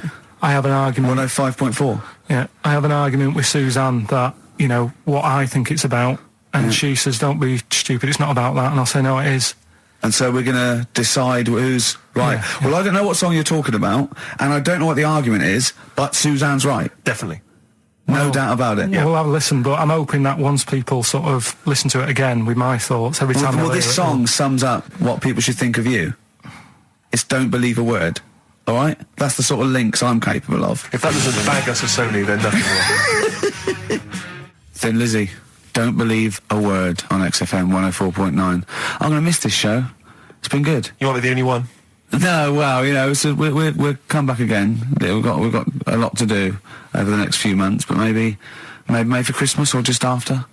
But I still call Karl every day anyway. Oh, sure. I called him a couple of days ago. Of course you did. And I went, it was the weekend. I went, what are you doing? He went, oh, just in Regent's Park and that. I went, what are you doing? I said, just going for... Oh, Jesus. I went, what? He went, a caterpillar just fell out of the sky. I went, what? He went, a caterpillar just fell out of the sky. God, it's there, it's wriggling around. I went, sure a bird didn't just drop it. He looked up and went, oh yeah. It was a bird. Of course he did. Yeah. For a moment, he thought caterpillars were raining from the sky. I thought I was in Chicken Licking. Yeah. Unbelievable. Why did you think a caterpillar had fallen out of the sky? I don't know, it just startled me a bit. I love Karl being I startled. like the idea of him straight on the phone to Trevor McDonald. Look, Trevor, there's caterpillars, insects falling out of the sky. They're falling out of the sky now. Put it on the news, quick. Are you sure there wasn't a bird? Oh, there was a bird. Yeah, sorry, Trev. Bye. But it was after, like, I hung up the phone and that from you, I sort of sat there for a bit watching it. I imagine him cross-legged, just in front of it. But do you know on the what? grass. Because of his shape, the shape of his head, and his sort of IQ, I bet the caterpillar was thinking, Mama. Yeah. Do you know what I mean? Yeah. It's unbelievable. Go on. And it was sort of running about all over the place, right, Steve? So the caterpillars have loads of feet and that, don't they? Wow! Well, they have 6 legs. They're actually larvae and insects. They have 6 legs. But they have little sucker things to hold on to the cabbages and that. No, they've got more than that. They've There's got, I'll loads. tell you, they've got 6 true legs. Trust me. Trust me, I'm a scientist. And you were thinking what, Karl? Well, But they've got little pods. They've got little pseudo pod legs and little suckers. Yeah. But it was running about like everywhere, right? Mental, but sort of running off to the left, and then it sort of went back to where it was. Then back, went right and what have you. And I'm just thinking, whoever gave them the legs, right? What's the point if they don't know where they're going and that? Do you know what I mean? If you can get about... Imagine that sentence. Did you hear that? Did you hear that sentence? Can we play that sentence back? No, I don't think we can. Imagine who gave him that legs. Whoever gave him them legs, what's the point if they don't know where they're going and that? And that. Always and that. And that, but maybe you just, to be fair to the caterpillar, with all its legs, okay, and you didn't know where it was going, it had just been plucked from its house by a bird, shot up into the sky, and then dropped from 80 feet, hitting the ground. Onto the head of a weird, bald-shaved monkey. It was probably concussed. Yeah, it's one of them things again, though. But it still knew more about the world than you. How does that make you feel? I just think it's a waste of time having all them feet. It's the same thing as the... Now it's got feet yeah. now. It has a nightmare buying shoes, doesn't it, Karl? all the... what was it you were saying about leeches and that? Because we were talking about insects. Well, they're not That's just all insects. They're not insects. What are they? Well, I think they're probably class. Probably platyhelminth. Probably a sort of like a flatworm type thing. That's They what you were could- thinking, wasn't it, Karl? Yeah, I'm not sure about that. I don't know what the phylum is, but they'd be What was the leech? What was the interesting Well, leech fact? there's an experiment where you get a maze for a leech, and there's a bit of blood thing, and it eventually finds its way to the blood. Okay, and then it knows. Okay. And if you put it back to where it starts, it knows where it goes straight towards it because it's learnt it. If you liquidize that leech Right. and feed it to some leeches who have never done the maze, because of a thing called chemical memory, they find their way straight to the blood. That is extraordinary. It's extraordinary. Yeah. I mean, it's incredible. We should But- try that at Hampton Court one weekend. But maybe with some tourists. We'll just blend up some tourists. All the people on them, I'll tell you who would do it. Those people who go on Celebrity Love Island. Any of them, They they'd will be do happy for it. anything to get Yeah. out of it. They will be liquidized. People have enemas. They will do. They wank off pigs. They will do anything to get on Yeah. telly. What about that? Be liquidized and fed to another. Get one D-celebrity slapper, liquidize her and feed her to another slut. So we and blend see up if she Abby can Timmers. find her way. And see if she can find her way to Channel 5. Yeah. What a brilliant show, hosted by Jimmy Carr. Of course. That'd be amazing. The Kinks, Better Things on XFM 104.9. Steve Merchant, Ricky Gervais, Karl Pilkington. But do you know this... we're talking about the leech thing. Sure. Right. You're saying put them in a blender. I'm not saying that. Well, someone did. Yeah.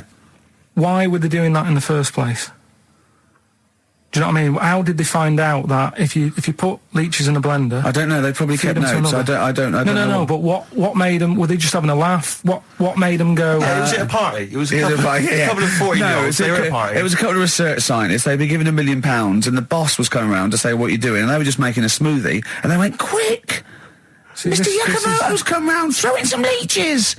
What are you doing? Just leeching. Just feeding these leeches to some other leeches. All right, well, that looks like science. I'm off. Well, that's what they Here's another £1 million for next year. Bye. Yeah. That's how they work, though, isn't it? A lot Yeah, of these that's scientists. exactly how they work. I'm That's just it. saying they're getting away with murder. Go on. Well, just the way they do sort of spend. And loads of you time. can't say anything in front of him because everything's got a point with him. You can't have a conversation with Karl because he always sort of puts in a curveball. You tell him something, and the question comes back that you never could have expected. When I told him about that story about the monkey who'd run away because he had an argument with his father, he said, "What was it about?" No one in the world thinks that. Well, No that's- one in the the- world the- would ask that question. The leech thing. Do you Yeah. know how you said show the leech the way to its better food, whatever it's eating or whatever, Yeah. in the maze, right? Yeah. It makes its way, Yeah. right? It eats the cheese or whatever. Right? Blood, right? And then you give it. Everything's a cartoon with Karl as well, isn't it? Everything is a It's cartoon. a leech with a little hat and a little baby bell at one end. But what happens if you got another one and Yeah. move the bit of blood? Yeah. Right? So feed those two leeches to one. Then what? So is it going to get confused or? Do you know what I mean? Which way will it go if it's eaten two leeches? Yeah. That have done two different ways. Yeah. Is it sort of stressed out?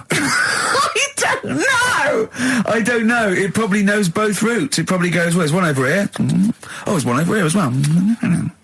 I'm happy. I've had two for the price of one. Right, and I'm full of leeches. Then what's the best that can happen for? Like, What are you talking about? What do you want out of me? Because I'm just saying, if by doing that, they can go, right, we can do this. We're humans. Oh, what do you mean? What do you mean in the name of Christ? What do you mean? All I'm saying is, what's the point in doing it? Think what do you mean? If you could do it with humans, I'd say. But what? Right, Karl, think about what you're saying, man. Yeah, I'm saying. If you could do it with humans, do what with humans? Say if Einstein, right, didn't do all that maths that he did, right? Say if he got to E = and then he died. Squash his brain, give it to someone else, say, right, eat that. And they go, right, it's E = MC², isn't it? What I'm saying is... But they wouldn't. They'd go, E = wouldn't they? If it was chemical memory, they'd go, E = yeah, same as Einstein said. Yeah, I just ate his brain. What am I saying? What have you made? Karl, think what you're saying. It's unbelievable.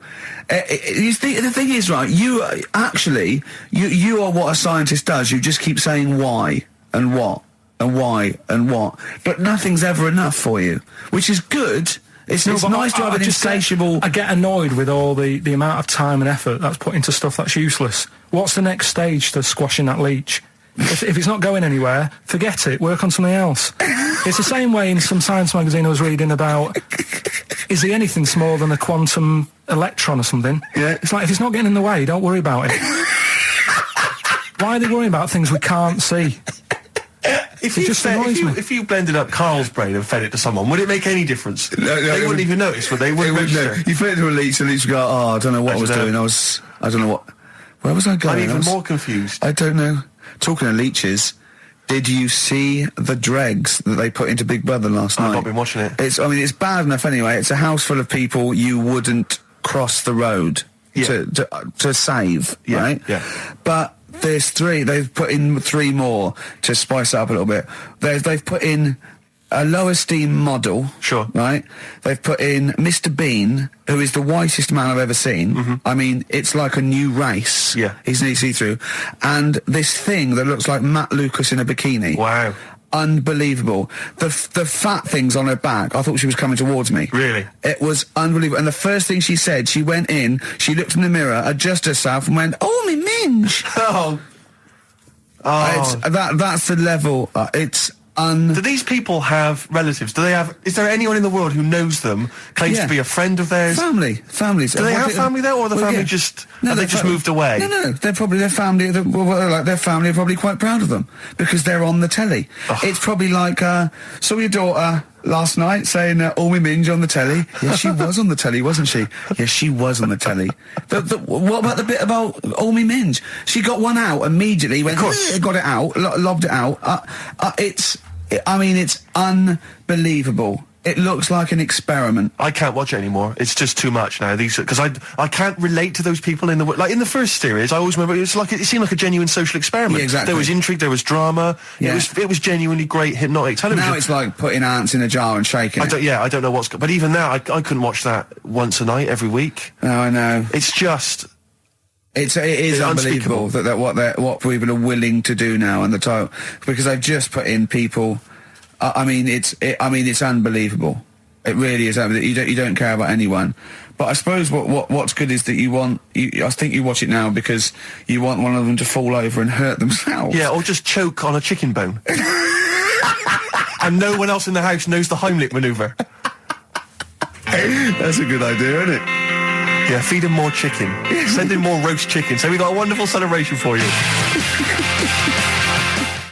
Pushing the Senses by Feeder on XFM. Ricky Gervais, Steve Merchant, Karl Pilkington. All right. How you doing, Karl? Yeah, I'm all right, yeah. Another holiday?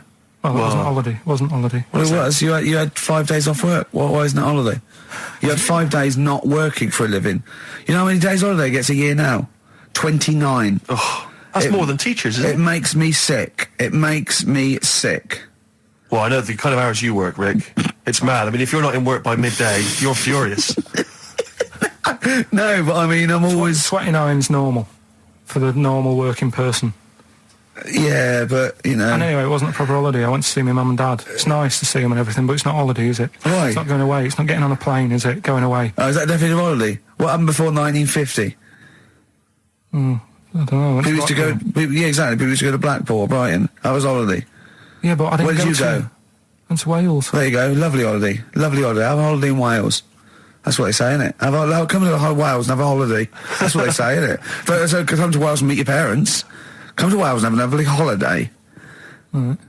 Well, anyway, it was good and that. It's always good to see him. Right? Yeah. But week off work. Do you know like my mum likes gnomes and stuff? Yeah. Right. Of course she does. She's lived with one for 30 years. She said, get your dad to take us to this park where they've got 6-foot gnomes and stuff, right? Have a walk about. Sounds like a nightmare. Yeah. Sounds like a living nightmare. Keep an eye on Karl. Yeah. So anyway, he stood still for 2 minutes. Someone bought him. No. You can't buy them and that. It's like a little exhibition thing, yeah. Right? And it's part of a hall, right? This big hall that you have to pay to get in. But we didn't want to see the hall. I just wanted to see the gnomes. Of course you did, yeah. So anyway, my dad says, yeah, well, we can get in there for free. Of course he did. Clever. Right? So we parked up on this little country lane, right? No one about. We walked How much down, was it to go in? Like £2? about £3 each. Yeah. But he said, well, yeah, but if you don't have to pay, do you know what I mean? You enjoy it even more, don't you, when you're walking about and you think, I've got this £3 in my pocket, no one's having it. Yeah. Right? No, looking over shoulder for a bloke with a peak hat saying, can I see your ticket, please? I wouldn't enjoy it more, no. Go on. Yeah, but you don't worry about it, do you? You got a bit of money now then, Rick. You've changed.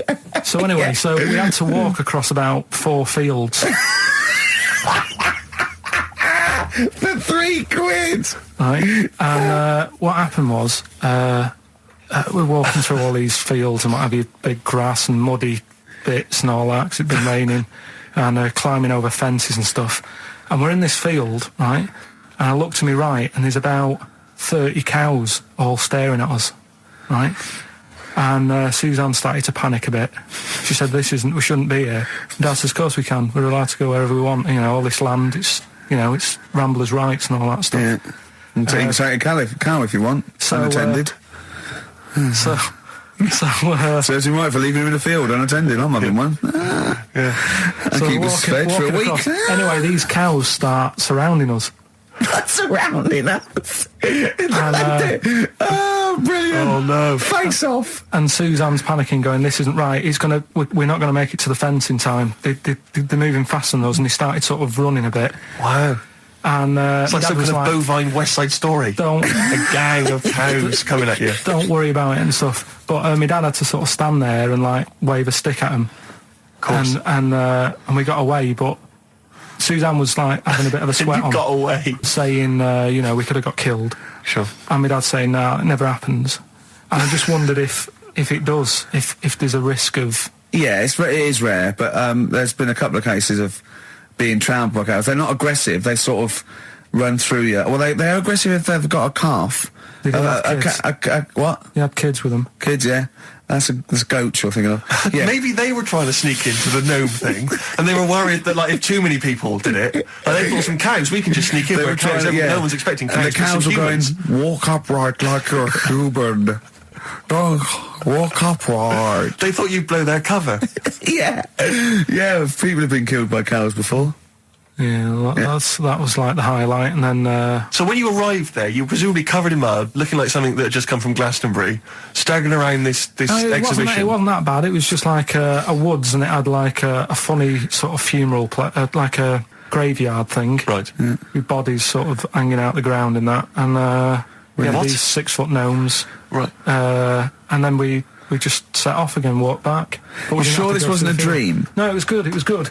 But then I got back, right, Steve, and called up Ricky. I said, right, are you about? Have a chat and that. So he said, I'll just come round. It's a nice day. Have a drink and what have you. So I got round there about 6:30, right? Go up to his door, knock on his door, right? He stood there with his tackle out. Oh. Yeah, what did you make of that? What was wrong with that? What do you mean, what's wrong with that? Why were you looking at it? Why were you looking at it? I tried not to look at it. But again, you're always sort of attracted to it, aren't you? Kind of like... I've never been attracted to another man's tackle. I don't know what you mean. You can't help but have a little sly look. Especially when it's there. When you ring the bell, and I mean the one on the door, right? And that's hanging out. And does he dress to the left or the right? It was to the left, wasn't it? Yeah, it was left, yeah. Just popped it out of my shorts for him. Just popped him out of the shorts. Should have seen the state of him. Shorts on, no top, cigar. Looked like someone out of The Sopranos. It was a mess. Yeah. And then, we sat on the balcony drinking wine, didn't we? Did you pop it back in, or was it... Yeah, I popped it straight back in. I'd got the laugh. Sure. I'd got the laugh I wanted. Yeah. He walked in, he went, it's not that hot. Straight away, it's not that hot. Oh, brilliant. Then, was that knob news, or is there more? no, it's got more knob news. That's just a taster. Just a taster. Listen, let's play some adverts, let's play some great music, and maybe we should have some early knob news. Early knob news coming up. XFM. Landed by Ben Folds on XFM. I'm Ricky Gervais, Steve Merchant, Karl Pilkington. We've had a couple of emails, Rick, saying that there have been reports of people actually being killed by cows. Yeah. So it is actually quite a lucky escape for Karl and his family. The worrying thing about that is it's tragic, and anyone dying unexpectedly, it's terrible. But what makes it worse is when it's something like being killed by cows, because there's a slight humour aspect. Yeah. How were you killed by a cow? Yeah. You know, like for example, if you were killed by a falling safe, Yeah. the vicar might laugh. Yes. That's my worry. Yeah, well, I read a story in the paper of a man who fell out of a window and died. He fell out of, he was like a third-story window and he fell out. But it was slightly amusing because at the time he was mooning. I know. For a laugh, he was mooning someone and he fell out. I know. So when he fell, even though it was tragic, he obviously had his trousers around his ankles and his arse out. I know, the thing, there was a kid who got hit by a truck mooning. But you know, the worst thing about that is, it's not funny enough to be killed for. No. Mooning isn't funny enough. No, it's just not a good enough gag. Do you know what I mean? It's a witless sort of thing to do, and then to be killed for it. If you'd just done a 2-hour impromptu Eddie Izzard style, routine, and then you got tragically killed, that would sort of make sense. But doing something that's a mooning, bit... it's almost karmic because it's such a bad joke. Yeah, it's like in some weird universal karmic way. It's like if you hadn't been mooning, maybe you wouldn't have got killed. I know. If you hadn't done such a lame joke, maybe you'd be okay. Yeah, but that's it. But there's lots. Yeah, you don't want to be walking along. You don't want to be walking through the garden and stand on a rake and it flips up and it hits you so hard, and it's like a boing noise as it hits you. And it hits you so hard that it kills you. It kills you. Yeah. Or you fall out of a window and a cactus goes up your bum. You don't want you're that. killed by a cactus up the arse. I know. Or you're at a concert and a fat woman stage dives. Yeah. And she just squashes you. Yeah. How did he die? He was squashed by a big hefty... Mama Cass just jumped on him. Just big fat woman squashed him to death. Yeah. Tell you what. Yeah. Tell you what though. Right, talking about fat women. Go on. I'm not having a go, but did you see Michelle McManus on... oh, man alive. Yeah. You are what you eat. What are you eating? Girls allowed. Look at that. It was unbelievable. No, but to be fair, she did... Did you see her in her bikini or whatever? Yeah, well, yes, but she was always a little bit... Yeah, but a little bit. Well, no, she eats too much, right? But what I did like about it was that she had a go, she did lose her... hard and that, yeah. Huh? I quite liked her at the end of it, really. Yeah, she's not an unpleasant woman. She's a lovely woman. But, I mean, like I said before, there was that interview in Heat magazine where she, I tend to eat 11 packets of Doritos a night. Yeah. 11 I mean... Yeah. Come on, Michelle. Yeah. That's too much, isn't it? Unless you're trying to win some kind of competition, like trying to find some kind of, a golden ticket in one of the packets. There's no excuse. What could you possibly be trying to win to eat those every day? But she's not... It wasn't her who annoys me. It's that doctor in it, that woman. She does me head in. Yeah. I can't be doing with her the way...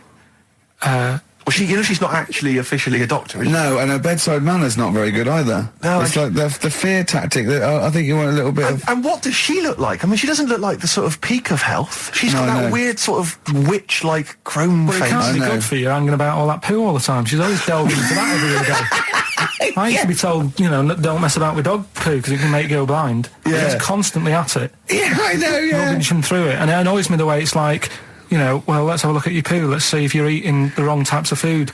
The person's about 33 stone. Yeah. It's obvious. Yeah. Do you know what I mean? Yeah. Don't need to look at that. It just whine. And I'll tell you the thing that, I've never had it done anyway, right? But the colonic thing. Did Michelle have that? I didn't see it. Yeah, she had that done. And they're showing it. She sat there, sort of lying down. She's like, oh. But I don't understand why people have that done anyway, unless you are sort of bunged up. Yeah, or you've got a cactus up there. Or, yeah. But the other thing is like the way, like it's a clear tube. Why do you need to? You know what I mean? Why do you need to see what's whizzing past? You know what I mean? Yeah. Like, you know, it's some sort of generation game. And you've got to remember what's going past. Everything, then you win a prize. Why can't they just look at it in the bucket after and go, right, yeah? Well, why look at it at all? Why do you need to look at it? Well, it's... Out of interest, isn't it? See what's come out, I don't know. So, yeah, that's where that went. Oh, that's what I've been looking for, that. Remote control. How does it work? I don't want to go into graphic detail, but they just send water up there, don't they? No, caffeine. Caffeine? Yeah, so it's like it's like a gallon of coffee. Wow. That goes up there, and it wants to come out immediately, obviously. And then it percolates. But when did that happen? How did someone sort of go, tell you what you want to do? I think it was first invented on distraction to win a car. I don't know, do I? I suppose they thought there's stuff up there that's not coming out. It's for, they find things up there. Though, isn't it? They did that thing that they find things up there that they swallowed when they were 5 and that, don't they? Lego bricks and stuff. Exactly, yeah, marbles. But I mean, meats and things can stay in there. For, it gets caught in a little recess in your 30-foot of tubing, and it doesn't come out. Talking of meats, I saw an advert on the way in today. Question to both of you: who eats pepperoni? I don't know. Have you ever eaten a pepperoni? It's disgusting. I've never seen anyone eating a pepperoni, buying one. I've never heard anyone say, delicious pepperoni earlier. I don't associate it with anyone. I've never seen anyone eat when one. you think, what is it? It's just sort of like curdled, salty. It's sort of like, do you want to try a big long blood bogey? Yeah. I won't, no. It lasts forever. Oh, that's scary then. Yeah. You just keep it. It's like keep it under your couch. It'll be just as nice in a year's time. It does look like something you'd find down the back of the oven when you were cleaning out. One of those Gordon Ramsay documentaries. Yeah. Yeah, exactly. Because I always associate it's pepperonis, and it's the those nutrition drinks, which are it looks like a dog food tin. I think it's just called something like nutrition or Nutri drink or something. Oh, yeah. And you always see some empty ones on a brick wall near a council estate. Oh, right. Which I think the only people who eat them are homeless people. Oh, really? I thought you were going to say it's bodybuilders. No, it's because you buy these, you can see them in regular newsagents. It's not a bodybuilding I don't believe a homeless who's just got a quid because who runs in and buys an isotonic Nutri drink. No, it's not isotonic. No, it's. I think it's basically if you don't want to eat a meal because you're too high on smack, it'll give you as much as you can possibly need just to keep you alive until your next hit. And tell me, Steve, does the Special Brew do that? Or am I barking up the wrong tree with that? I don't know. Because they seem to be getting a lot of nutrition from Special Brew. The people who make Special Brew now, they've just resigned to the fact that it's only homeless people who are drinking it. It's like, well, we may as well just market it chiefly at them. What's the advertising? Takes the edge off when you can't find smack. Yeah. Are you trying to sleep on Tottenham Court Road? Oh, God! Tom Petty and the Heartbreakers on XFM, Free Falling, Ricky Gervais, Steve Merchant, Karl Pilkington. Coming up after the ads, Rick, you'll be loving it. Go on. It's Knob News. Excellent. XFM. New Order, World, XFM 104.9 with Gervais, Steve Merchant, Karl Pilkington, and it's Knob News time. We're all very excited. Now, last week's Knob News was what, Karl? Do you remember it was a man who grew a knob on his arm? Sure. No, he didn't grow it there, did he? He put it there. Well, I know that, but, yeah. Just popped it on his arm. Yeah. A bit. Yeah. Just a recap of the week's news. Right now it's the headlines. Well, we've talked about it before. Do you know the little mouse that had an ear on its back? Yeah. Sure. Right. Well, you thought he had a bad time, right? Listen to this one. Mouse walking about with us sort of wearing a monkey's testicle. They're just having a laugh. This is what I mean about a lot of scientists. What are they doing? When's that going to come in handy? I don't know what you mean. Well, they were seeing if, say if a fella loses one, right? Yeah. Hitler or whatever. And they go, well, don't worry about it. We can sort you out. I don't know what the monkey's going to do. I don't know if they keep passing them on or whatever. But the actual monkey testicle was put on the mouse. and it worked. It worked for the mouse. But isn't it?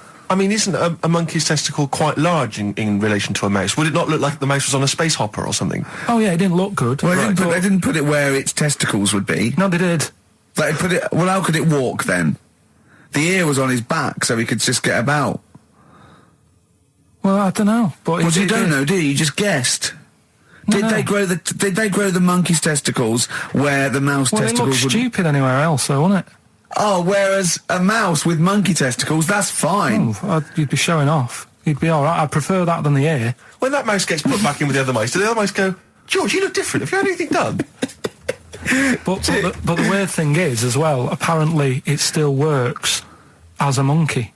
What? So, what are you talking about?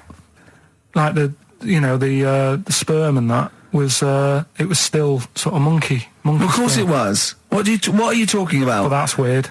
But what, Karl? What? But what? It's only a thing to give it nutrients. That's all the thing they're testing. It's like grafting at that level. Right. What's your question? Because I'm right. What do you think? It would change eventually. It would have changed into a mouse testicle because it had been hanging around a mouse for so long. No, I thought the actual sperm of it though would be a mouse's. Why?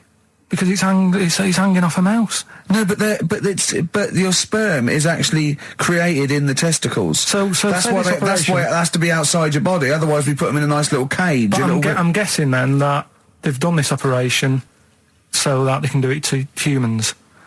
Yeah. Why would I want a monkey testicle if my kids are going to be monkeys? What use is it? No, think. That's no. That's going to happen anyway, Karl. No, yeah, but think. Think of what you're saying. They've grown a monkey testicle on a mouse to see if it would still function as a monkey's testicle, okay? So they can do that to humans. So think, Karl. What they'd do is they'd grow a human testicle on a mouse and it could still be used as a human testicle. So what? To give you a testicle that you've lost. From a mouse? No, from another person who it was kept alive on a mouse. Because it's kept the nutrients alive, as opposed to keeping it in a deep freeze. Maybe bollocks go off after a week. I don't know. Maybe they get accidents. He had a little a card. Do you donate your testicles? Yeah, I'll tell you what. No one needs testicles yet. Let's keep them on a mouse. You have yours ripped off in some sort of bizarre skiing accident. You go, well, you're in a Battersea dog town. You pick the ones you want. They can grow them on anything. They can grow them on a Dachshund. Bulldogs are growing them usually, that's where you see a bulldog. Usually that's waiting for an operator. What don't you understand, Karl? Hang on a minute. I thought this was knob news, not testicle time. I don't understand why. Yeah, this testicle time's not for another 10 minutes. Yeah. No, it's all sort of linked and that, though, isn't it? Well, sometimes it's linked to a mouse. But what do you think about, like, I don't know, testing stuff out like that? Is it worth it? Could you not just go straight from... But listen, Karl, I'm getting this information from you. No, if this was on Question Time and someone said there were, Dimbleby and Paxman or whatever said it, I'd think about it as a moral dilemma. You've just said you saw a mouse with a monkey testicle. What do you think of that? I don't think anything of it. I don't think anything of it is the answer, Karl, because I can't trust the info. I cannot trust anything that comes out of your mouth. Well, it's true, but it's just all this... It's the same thing, innit? It's the leeches in a blender. It's the fella looking at an electron. Yeah. It's the mouse with an ear on its back. Yeah. I don't know what the point is. But you don't read on. Because I've seen you read something and you're going, look at that. Man survives on eating knee. And I go, what else? You go, yeah, I didn't read on. You look at the mouse with the ear on the back and you just think, that must be murder at a concert. You don't think. You don't think. No, I just think, is it worth sort of wasting You think he swallowed someone's ear? He gnawed it away and swallowed it and it's just in his system? Yeah.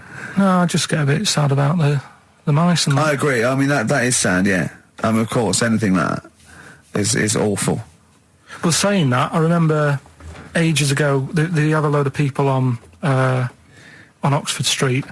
Don't know if you've seen them, where they get you to sign stuff. Yeah. And the woman got annoyed with me, right, because she was saying about, drugs with animals, testing them out and stuff like that, which is bad. Yeah. And I was saying, yeah, it's really bad, and I was looking at the pictures and that. But I said, what would happen, if like the drugs, aspirin, and the monkey's got a headache, is it such a bad thing? She got annoyed, didn't want to listen anymore. It's a good point, though, isn't it? At what point is it cruel to test stuff out and things? Yeah. Give it some Nurofen. It's happy. Yeah, well, I bet That's that not ear, news. I bet that mouse had headache. Because must everything must have been loud. The other mice squeaking must have done its head in. Yeah. Oh, that would give Turn him a that Nurofen. radio down. Give him a Nurofen, please. But listen, are we going to get Rockbusters out of the way quickly? Go on then, Let's do quick it then. then. Might as well Give us a do it. clue. It's not going to take long, is it? Go on. Right then. So, 3 clues and that. Yeah, done that, Initials of a band and artist. yeah. And win some stuff. Steve can go through the... Ladder 49 better be in there. Oh, let me Got to check. just quickly... grab It's that. ladder 40. You get on with those clues and I'll tell you what's happening. And this is the last time. The winner of this... No, we'll do it again next week. Oh, is it? And then there'll be 6 people, and we just draw someone out of a hat to win the signed Homer, the Nigel Tufnell, and the Us as Flanimals. Right, you ready But then? they've got great prizes. They've got Alias. They've got... They've got Alias, they've got The Aviator, a Batman cartoon series, M. Night Shyamalan's The Village, atrocious film, and Ladder 49, there it is. Brilliant. It's in there. Joaquin Phoenix, John Travolta. Their greatest challenge lies in rescuing one of their own. Brilliant. Go on then, Yeah. Carl. Right, the first one then. When I'm ill, I throw up horse food. When I'm ill, I throw up horse food. How can that work? What's going on there? The initials there, I-H. Right? It's a band or an artist or a singer. Something like that. I-H. They're the initials. The clue. I've got it. When I'm ill, I throw up horse food. Right? I've got it. Right then. Well, don't say anything. Works, doesn't it? No. Second one, that garden tool, it's not yours. What are you doing with it? Right? Yeah. That garden tool you're messing about with there, it's not yours. Yeah. Give it back. Right? What's that? ND. ND. Right? Artist or a band. What's going on there? Right? Third one, that male sheep sounds fed up. Why is he fed up? Right? TR. TR's the initials. That male sheep sounds fed up. What's going on? If you know the answers to them 3, email in ricky.gervais@xfm.co.uk, or you can text in 83XFM. Right? Great prizes. You can win yourself a copy of Ladder 49. Foo Fighters. Best of You on XFM 104.9. All right, Carl. You calm down now about science. It just does me head in, a lot of this stuff. I think I would have been better off sort of growing up in the 1940s or something. Why? Well, there isn't as much science going on. People just live, don't they, for the moment. So You know what I mean? well, but what if you'd had to go to war? What? What All if right, you- maybe 1945, then I'd be happier. Just after the war. Just that bit after the war and before they started What messing age? about. What year would you want to be born? When was the war over? 45. Right. 46 then. But there'd be Born rationing. 46. There's rationing for another 10 years. 56 then. Just, But there's a lot of science going on in oh, 56. forget it. It just annoys me, all the messing about. They're always messing about with stuff, and I sometimes think, is it doing any good? Is what I mean.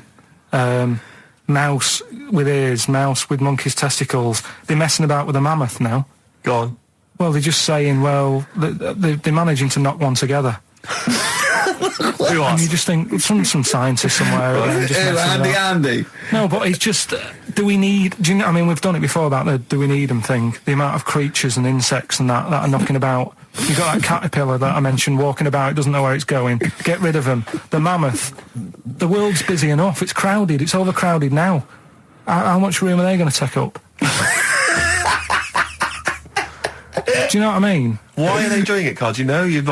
All you know is that they're trying to muck around with Because they them. can. Because that's all it is, isn't it? Because they can. They're messing about. Someone's Yeah. being paid to do stuff. What else are we here for? If not to try stuff out. What else are we here for? What do you mean? Well, what are we here for? Just to enjoy life, isn't it? Well, some scientists enjoy knocking a mammoth together. No, but don't worry about the mammoth. It died out. Maybe it died out for a reason. Why didn't Noah save it if it was important? Because Noah, what do you mean? Noah's not true, is it? Well, I don't know. There might have been some truth in it. What truth in it? That he put 2 of every animal that existed into an ark. How big was this then? Why didn't they eat each other? Yeah, I know. I'm not saying. Imagine the noise, Carl. Yeah. No, Trying to there's- get a bit of kit there. There's points to that where I go, that didn't happen, because where could he have been where there was a hamster and an elephant and a you know, a crocodile, where was he? Do you know what I mean? But none of I'm it's saying, true. What bit do you believe? What do you mean? It got a bit wet. What are we talking about? The mammoth or the... No. What is up with you? No, it's just that we had a No, lot... seriously, have you got brain damage? No, it's just that we had a lot of topics going on there. I just don't know which... No, we were talking about Noah. And then you suddenly go, I know where did we... What? The mammoth or Noah? What you did, none of it's true. What? Think of it. Oh, God. Think of the first thing. Build an ark. All right. Could I just clarify, what's an ark? It's a big boat thing. Right. I've never had any experience of Just carpentry. build a big boat thing. But I don't make... Just have a go. Don't worry, you'll be all right. I'll make sure it's all right. But once I've built that, I mean, how big should I build it? What am I... Very big. It needs every animal. Two of every animal. Go on. Every animal. the boat building, fair enough. I told you to make it big. Right. Don't worry about the fish. They can swim. Okay, but so All what's the thing? birds. Like, Get the flightless ones though. They're drowned. Get the flightless ones. They would not the penguins. They're flightless, but they can swim. But all other animals. I should be writing this down. But why? I mean, wouldn't you have took that opportunity to go, right, you know, forget the, you know, whatever. Mind you, the jellyfish didn't need to get in it, did it? But there's other animals where you can We go, don't need to be here. No. Because Karl is actually having a little argument with his own head. It's like, you remember that comic strip, The Numbskulls? Yeah. Where there's loads of people in there doing different stuff, that he can hear them. Yeah. And sometimes his own mind puts him off. Yeah. Like just then, he has an argument with himself and it puts him off. Right, what's your question? I'm just saying, don't mess about with a mammoth. Whoa, Good, okay. well, what a platform. It's good. You know, we've got a radio show, got our own radio show. People are spending money to advertise it. People are actually bothering to listen. And the words of wisdom coming out of your mouth is don't mess around with a mammoth. Brilliant. Great. No, but just going back to... You sound just like Bob Geldof. I can't be bothered with this. He's trying to say... What can't you bother with? Just because I think I've got a good point. What? Don't mess around with a mammoth. That's not anything. the point. Don't put your daughter on the stage, missing Roy. Well, what are you talking about? It's just that I think there's too many animals knocking about. I mean, I know you love your cat and what have you. Waste of time, though. What do they do? Well, they frighten you. Well, yours is mental, though, isn't it? He's sitting there, and the cat right behind him, and he nearly shut himself. Well, your cat is crazy. It does go for it. It loves... It's got claws, big old claws. Of course they have. It's a cat. Yeah, but no, most cats don't come leaping at your ghoulies every time you sit down with a lovely warm hot cup of tea. Aren't they pointless, though, Steve? Well, I've always had a problem with pets generally, the idea of But pets. cats the most. I was saying to Ricky about, I don't know why, out of all the animals that Dick Whittington could have took with him on his journey. Again? Forget the cat. Forget it. What's it going to do? Okay, you've got to walk to London because the streets are paved with gold. You can take any animal. What do you take? It wouldn't be a cat because it keep wandering off. You do double the distance. Try to get it back. Come here. They don't listen to you. I can't be dealing with them. I agree that you don't get enough affection back from a cat. A dog, it loves you, it can't get enough of you. But cats, they're very snooty. Well, they're cool, aren't they, cats? They're cool and independent. I like dogs as well. I like all animals. What would you take with you? What if I was Dick Whittington? Yeah. And where's he walking from? Like, I don't know. Wasn't it Bristol to London or something? I don't know. Again, it's a bit hazy. This isn't well documented. But couldn't he? I mean, why is he taking a pet and not a mate who... I'm not interested. Forget it. I try and learn and you don't help. That's a track from the new Amy Mann album, The Forgotten Arm. It's called She Really Wants You. XFM 104.9, Ricky Gervais, Steve Merchant, Karl, Pilkington. Brilliant. Talking about technology sometimes being a waste of time. Yeah. You know, when you came round the other night, before you came round, I'm sitting there, just at the computer. It's a hot day, wasn't it? As you know, I was in my shorts. I was tucked in. I didn't get them out till you came round. Just my own business. Jane got some wax strips, and she went, "Oh, let me just do your back." I went, "No. Right, I haven't got a hairy back. I've got a couple of wispy hairs on my shoulders, probably about 20 either side. Nothing to worry about. It's not like I look one of those people that's like a gorilla on the beach." I assume your back looks a little bit like Karl's head. Exactly, yeah. And she went, "I just do this." I know. She put it on my back and she ripped it off. I went, "Forget it." She went, "I've got to do the other side now." I said, "Forget it." And oh God, I'll let it to the other side. It's ridiculous. It's so painful, and I've hardly got any hairs on the back, right? So it made me think of something that I'd heard about. There's a thing that you can do, and I don't know why, for people with really hairy backs and people who are hairy all over, okay, called back, crack and sack. They do your back, and there's some people that do look like little monkeys. Yeah. Right? Yeah. They do your back, they do your arse crack, and they do your balls. Oh. In that order. Again, always a question that doesn't matter. No, it does, because what I'm saying is it done from the top all the way down? It's not done in one. What do you think? This is huge 30-foot Band-Aid type thing that you're wrapped in and then pulled. It's done a little bit at a time, isn't it? Right, well, again, it still matters which order. Because if it hurts your back, it's definitely going to hurt the sack. That's what I'm saying. I think... What is it called? Back, crack and sack, or sack, crack and back? No, it's called back, crack... I don't know. It's probably a marketing person said we've got to have it in order. You could probably choose which order you want them in, Karl. It's back, crack and sack. It should be sack. Sack, crack, back. Definitely. It should be sold like that. Why? Because like I say, if you're lying there, look, you've had half of your back done. If you went, forget it, right, there is no way you're going to have the sack done. Is it? No. I'm sorry, I wouldn't have the crack and sack done anyway. I don't know why people I'm not going to have a back done. It doesn't need doing. Where are people going where they've got to worry about the condition of the sack? At what event do you go to and you go, I've got to look sharp. I've got to look the part today. I don't know. On the sack done. Nudists? No, because they're about being natural and that, isn't it? Normally they are airy, like that woman on holiday. Yeah, the women are, the men aren't. I don't know. Yeah, they all are sort of pretty airy. They believe in just leaving the body as it is. I think little gay fellas love it, don't they? Why are you looking at me? I don't know. I don't know. If you're a little gay fella and you've had it done, text in. Just text in. What's the text thing? 83XFM. Just text in. Tell us what. I don't know. Is there any information that we're missing? Is it painful? I assume so. Of course it is. Why did you get it done? That's the question. Why did you get it done? Yeah. Why is it important to have a hairless arse? XFM. Touring breaks on XFM. Ricky Gervais, Steve and Karl Pilkington. Karl, are we doing your story with a song? Is that what you want to do? Yeah. Well, excited about it. Like what was it the other week? We did Babushka. Yeah. Pinball Wizard. You said if he's deaf, dumb and blind, he doesn't even know he's playing pinball, which is... I just said don't bother putting money in it. That's all I'm saying. Let him play pinball, but don't waste 20p or whatever. Good point. This week, right, do you know how I was saying... It is a good point, actually. It is a good point. Again, though, it wasn't a documentary. It was it's not... Didn't really happen. Yeah, well... Do you know how I was saying sometimes I listen to a song... I like a song to be obvious what it's saying. Pinball Wizard was a good story. You need a song to be obvious. In the ghetto, it's a kid growing up and all that rough area, gets killed for nicking cars and messing with guns and that. Living in the city, growing up in New York, rough area, how you cope with it and that, right? But they've got to be as simple as that. Otherwise, I'm not that... I've got a brand new combine harvester. It's about like machine. It's brand new. Yeah. It's brand new. But even though it's new, he's willing to lend it out to other people. No, but what I mean is, if you start trying to be clever, the story's lost on you, innit? Yeah.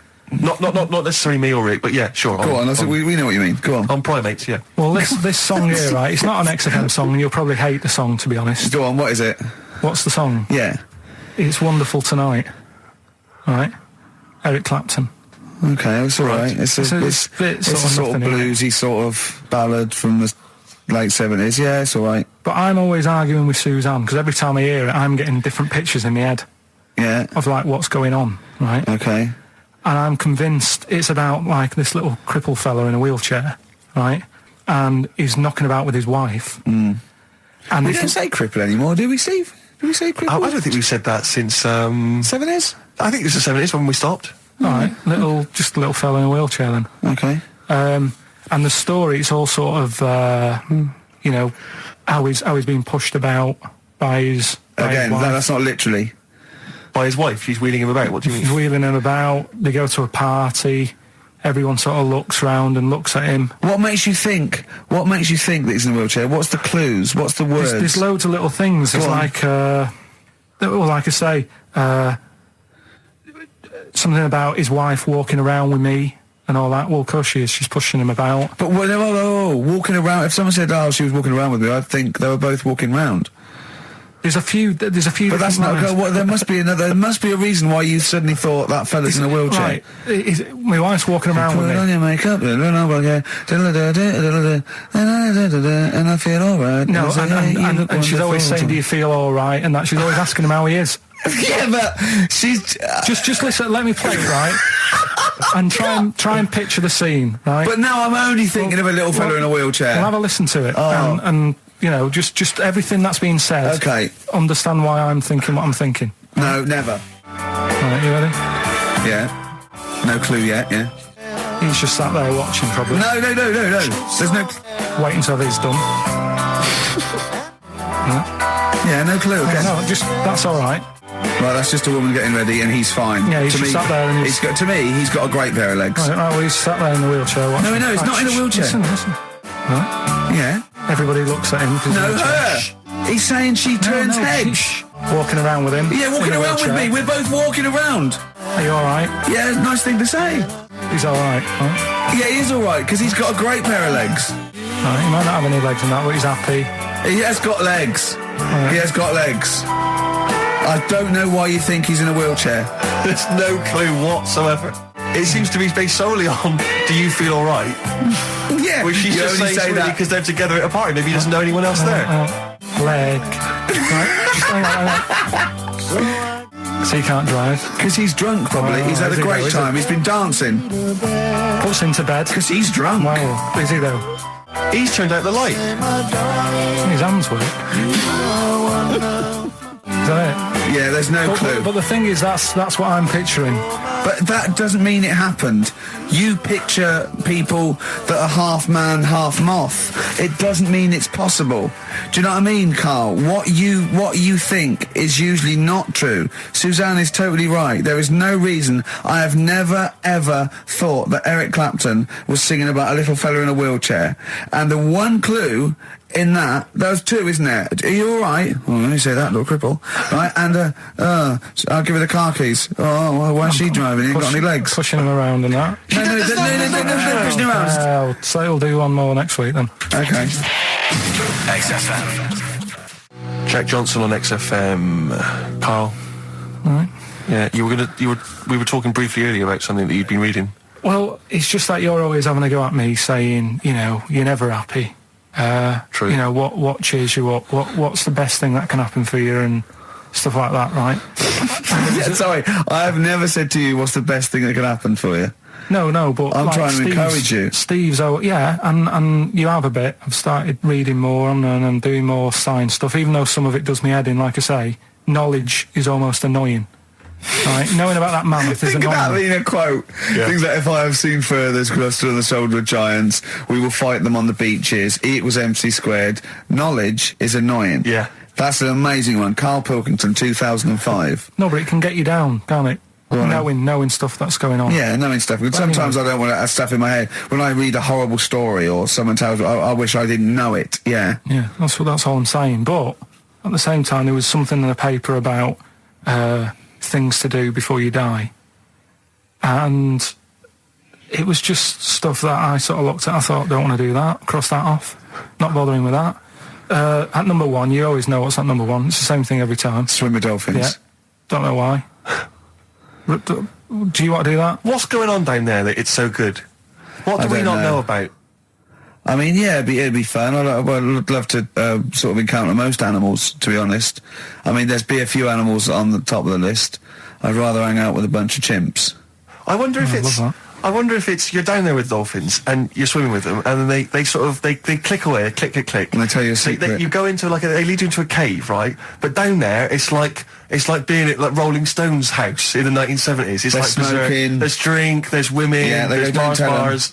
There's like they're eating tuna. They're loving tuna. they love it, but they can speak. They go, "Oh, this clicking stuff, it's nonsense." We're Yeah. a wild time. Then they go berserk, go crazy. It's 24 hours of non-stop debauchery, I think it's spiritual, but isn't never it? mention it to anyone else. It's incredible because they're so intelligent, and you know, do you know about dolphins though? That how intelligent they are. Well, people keep saying that, but what have they done? Do you know what I mean? What's someone done that they've gone? They spoke. You know, I've read a book by a dolphin or whatever. What have they done? That makes them so bright. It's the same way they go. You know, they look after you, they save you, and that. There's got to be one bad un in that bunch. Of course, sorry, I wasn't suggesting they're all flipper. I'm not just there constantly going around the oceans trying to save people. I mean, they're intelligent, you know. In what way? What do you mean, in what way? Well, what do you mean? Why because why they do pass people keep tests? saying they're bright? Because of the things they can achieve and learn. Like and, what? And, well, they can tell shapes, objects, colours. Sorry, Karl, I mean, they're no match for you. They're not as clever as you. They're way down this, that. But it's all relative, isn't it? For a non-human, they're doing okay. They're up there with chimps, you know. So what do you want to do before you die? Anything? Any achievements you want to have? Well, if I'm ill, I'd prefer to go to the doctors than to go with the dolphins. Yeah.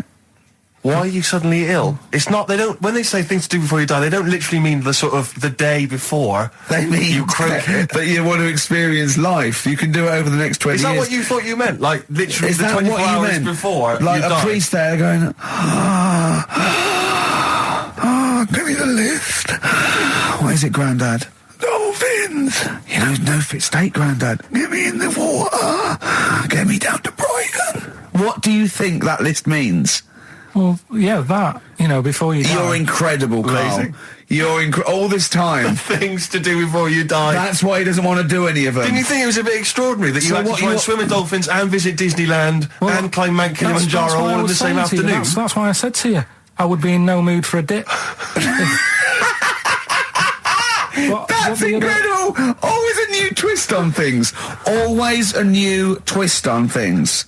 But you say about travelling and that, you like travelling and stuff, but why? Because I've seen and experienced extraordinary things. You know, I went to Kenya once. I met a man who was a vigilante. He was cleaning up his neighbourhood because the police were too corrupt to do it. Carried a sword, and you know, he was extraordinary. He'd been attacked, but he didn't care. He fought them off. He was trying in this little slum area to try and instill some law and order. He had to arrest his brother-in-law once. It was a fascinating story, and he was an extraordinary man. I went to Manchester and I saw two lads with big heads and webbed feet looking at a house. There was a horse in the living room. I mean, That's living. Leave it then. Listen, I didn't realise it's like 7 minutes to, right? well, come on then. Well, let's do Rockbusters on Yeah, it. do Rockbusters. And you got monkey news. Well, we'll see if we've got time. We got to do monkey news. Listen though, Justin, if he's out in the office... Oh, look, just quick, do the Right, listen, Rockbusters right. answers then. Have you got a winner? No, I don't even know the answers, we'll do I? pick one. All right, then. The first one. right. I just dropped Chaos. a plastic cup. Great, Right, the go on. first one was, when I'm ill, Yeah, I throw up horse food. Right? Yeah. That's the clue. The initials were IH. I got this one. And that I must say, too. that was I sick haze, because when you're ill, you're sick. What do horses eat? They eat hay. I sick haze. I sick haze is the answer. They got that. Second one, that garden tool. That garden tool you've got, it's not yours. What you doing with it? Right? ND. That was different. That was what's a garden tool? A rake. Right? If it's not yours, what have you done? You've nicked it. You've nicked Drake. You've nicked that rake. Nick Drake. Nick Rake. Right? So that's ND. You got that? I don't know where to That's start. fine. No, that's fine. That's fine. The third one, that male sheep sounds well fed up. Go on. What's up with it? That was TR. That was that ram. That's a ram. That's a male sheep. It's fed up. It's moaning. Ram moans. Ramones. The Ramones. So they got that as well. Well, let's give it to Jenny McKean from Isle of Wight, because she's got all three of those answers. And Right, straight onto monkey news. It better be better no, than let's that. play a record. Too We've much. got to play a No, record and we've and got have to do monkeys. monkey news. It's only 5 minutes to go. We've got time for a record and then some monkeys, Yeah. surely. Bit of XTC. Making plans for Nigel XTC. Okay, let's play the jingle. Oh, chimpanzee, that monkey news. Right. This happened in Pittsburgh. Right. There was a rock band, and they've got this studio in Pittsburgh and what have you. and they're laying down tracks and stuff like that. And in the studio that they use, right, there's this monkey works there. Right, called, I love the way he throws that in. Like he throws that in. This monkey works there. No, it's just got a little gig there. He sort of he carries the equipment in, guitars, stuff like that. He doesn't. He does. No, he doesn't. He just sort of cleans up after the bands. No, he doesn't. Emptying the ashtrays. Doesn't that happen. Sort of stuff. He Doesn't does. happen. That's the gig it's got. Anyway, right. Gets women out of the crowd that they want to go visit with one arm. drag them back. So anyway, right. So the band's in the studio, right? And one of the band members brings some A&R fella to the studio to have a listen to the latest track. Right? Yeah. So they hit play, and they're all there going, "Yeah, brilliant, this is good." Oh no. Anyway, so the fella says, "Yeah, I like the track. I especially like the bass on it." Right? Right, this is bullshit. So this is rubbish. So And they hadn't laid down a bass track? so this is. Have you heard it?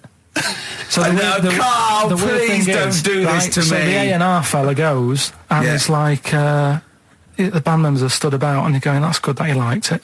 And they're saying, "Yeah, but what's he on about with the bass?" So they played it No, back. this is rubbish. This is absolute rubbish. Let's Where did just you get hear this it, from? please, 'cause we never get to Where the did end. you Let's get- hear it, This let's is hear it. absolute nonsense. So they played it back. Yeah, right? and it's the chimp playing bass.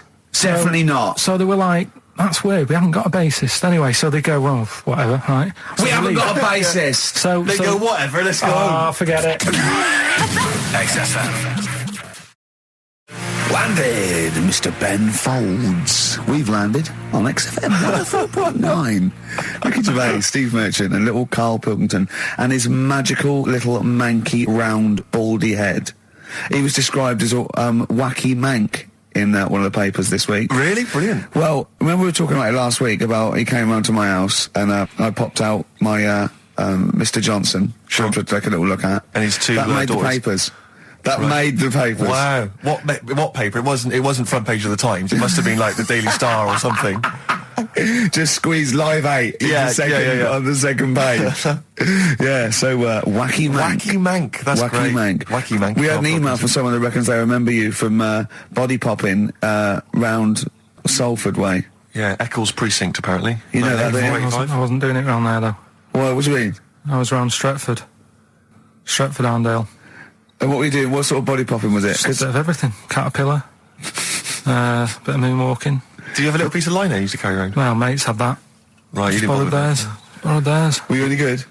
But you weren't breakdancing, were you? You weren't spinning on your head and stuff. You were more body popping. that?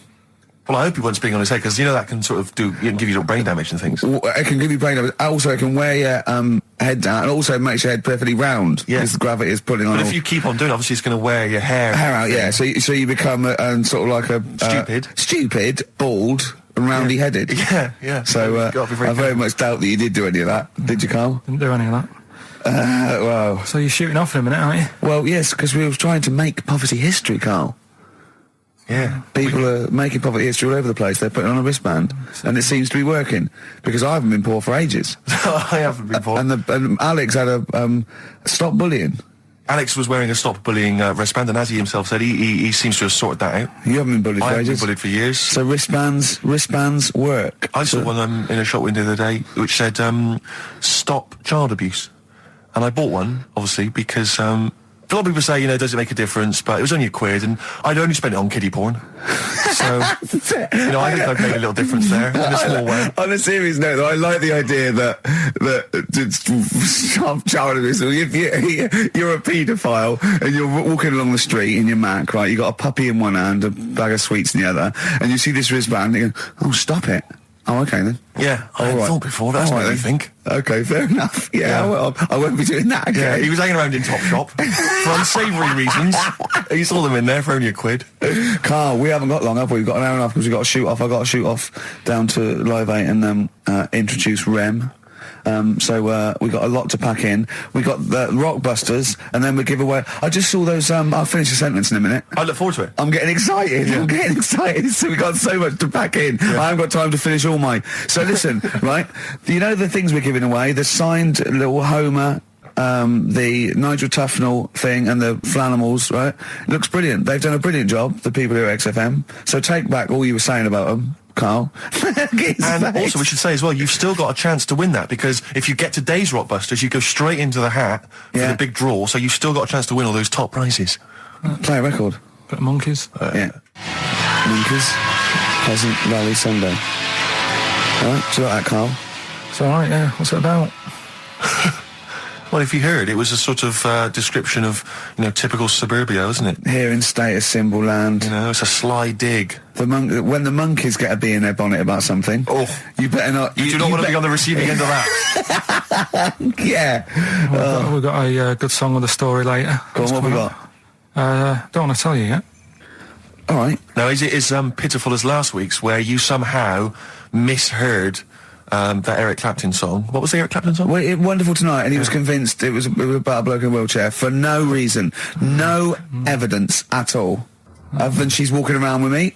Yeah. Well, yeah, walking around with me. No. I walk into a room and everyone's head turns to look at her, which you didn't seem to Helps hear. him to bed. Is he drunk? He's had a few. Never mind. Yeah, well, you're totally wrong. Big day, Again. Carl, though, isn't it? Because there's lots going on, and I know Carl's it's very, very important for him that he champions Live 8. I don't know what's going on. I don't know what... I am sick of it, to be honest. Sick of what? Just sick of reading about it. Sick of this Live 8 thing. Sick of it all. Brilliant. Fed up with it. What annoys you Over it. particularly? It's not only that today, though, is it? On the way in today, right, saw a gay fella on a that bike. weird? On a bike, rushing. What time did the gay march start? What time did they have to be? Why are you looking at me? I don't know. No, but he was rushing, left it late, so he'd had a late night again. So my point's right about him. What right? was your point about, just to people who've just tuned in? Well, the fact that they go out late, so, they sort of have a nice night out from about 11:30. They're ironing the jeans at like half past 10. In their jeans. Half 10. They're leather trousers. But anyway, right, so... They're cutting the back out of their leather trousers about 10:30 at night. I'm on the way in, right, and I see one stressed out, rushing, right, on a racer, wearing high heels. Oh, I love you. He's 50's dad, isn't he? He's angry. He's just angry. If you're a gay fella and you're proud to be gay, but you also want to make poverty history, you don't know what to do today, do you? You're all racing all over the place. Must be murder. It seems a bit unfortunate that they've put them on the same day. Yeah. Well, you can get little leather studded wristbands that say make poverty history. Yeah. So you can join in on both You could parts. kill two birds at one stone. Yeah. But why is Live 8 stressing you out? It's for a good cause. You must have, I know we've discussed this in the past, and you don't really know what you're talking about. But I mean, maybe that's the problem. I'm just, I don't know. I mean, I could have told them ages ago that there was no way that they were going to pay it back. I knew that was going to happen. I love that. But they didn't consult you, did they? When they were handing out this money willy-nilly to people who were dying, you could have had a quiet word with them. All I'm saying is... You could have said to Harold Wilson, Harold... you're not going to get this back, mate. You are not going to get this back, mate. When I wanted a mortgage, I had to supply 3 wage slips, is what I'm saying. I was double-checked out loads of times.